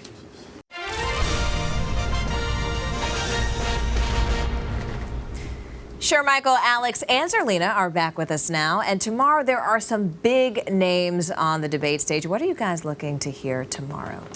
Look, Joe Biden, in my opinion, has the most to lose. And I guarantee you that Bernie Sanders is going to come very hard for Joe Biden. But I think people forget Joe Biden is a very, very talented debater himself. I think Biden has to sort of put himself as, I am the best person to go head-to-head with Trump. And when they talk about these issues, if I was advising him, I would say, bring up your 8 years with Obama. We did this. I was working on some of these issues that you guys are talking about before. So I have been there. And if you elect me, I'm going to make sure these things come to fruition. And what do you think about the fireworks? I mean, Alex, do you expect there to be more zingers tomorrow night? Oh, absolutely. I mean, you have... Why do you say that? Well, just because you have the front runner on the stage and you have three of the other top 5 candidates that are right behind him, and they all want to take him down. Right. And then what you're going to see also is that Mayor Pete and Biden have both had rocky few weeks. Yep. Pete is definitely going to get questions about the police officer in South Bend that shot a black man and his response to it. And then Biden also is just going to be taking it from all sides, and everyone's going to be watching. Does he have a senior moment? Does he lose it? Does he get defensive? Because everyone is evaluating how will he look on that stage against Donald Trump, and when you're making an electability argument, you can't falter. Right. And Darlena, you've been here. You've been through this process before. How does having the front runner, debating the front runner, how does that change your strategy? Well, I mean, obviously we didn't have this many people running, so it's a little bit different because there's more people aiming at you all at the same time as opposed to just Bernie Sanders trying to take down Hillary Clinton, who was the front runner in 2016. But I think that the strategy is just try to stick to your points, right? Don't try to do anything that's new. It's like when... But do you lose the passion when you do that? Well, perhaps, but I think that the challenge of any presidential campaign is to combine the policy and the passion together. I think that that's why Elizabeth Warren has been rising, because she's always had the passion. She added the policy and has been deliberately releasing that. I think tomorrow the moment is going to be, how does Joe Biden respond to the attacks that are going to come his way inevitably, and whether or not he's going to seem dismissive of some of the younger candidates or maybe the women on stage. I'm looking for that. I'm looking for an awkward Joe Biden gaffe moment. Okay, so you've said awkward. Alex, you said senior moment. Is age going to be a factor tomorrow night? Oh, absolutely. I mean, you're going to have Pete Buttigieg, who's 37, right near Joe Biden, who is 76 or 77, and then Bernie Sanders is 77. He is half their age. If not, they're going to try to do little things, big and small, to try to show that they are younger, more vibrant. And I think Bernie, when they're going to watch how cranky he gets, Biden, they're going to see, does he sort of meander? Does he get off point? Does he not quite make the sentences really connect? So how does he do that, Shermichael? I mean, look, there's something about age and wisdom that I think we all value. And I will remind you guys of Ronald Reagan. If you recall, he had that one-liner about, I will not my opponent and his youthfulness. Right. Joe Biden needs to have that kind of a moment if someone does attempt to attack him because of his age being 76, I believe. I think, look, when you think about what most voters are concerned about, it's not age. Right. It is who can defeat Trump. It's not race. It's not gender. And this is among Democratic voters. Who can go toe-to-toe with Donald Trump? And right now, most people think that individual is Joe Biden. And that's a huge advantage going into tomorrow night. But I think he's actually the default choice. I think he's a placeholder. I think he's the placeholder for people who don't like Trump.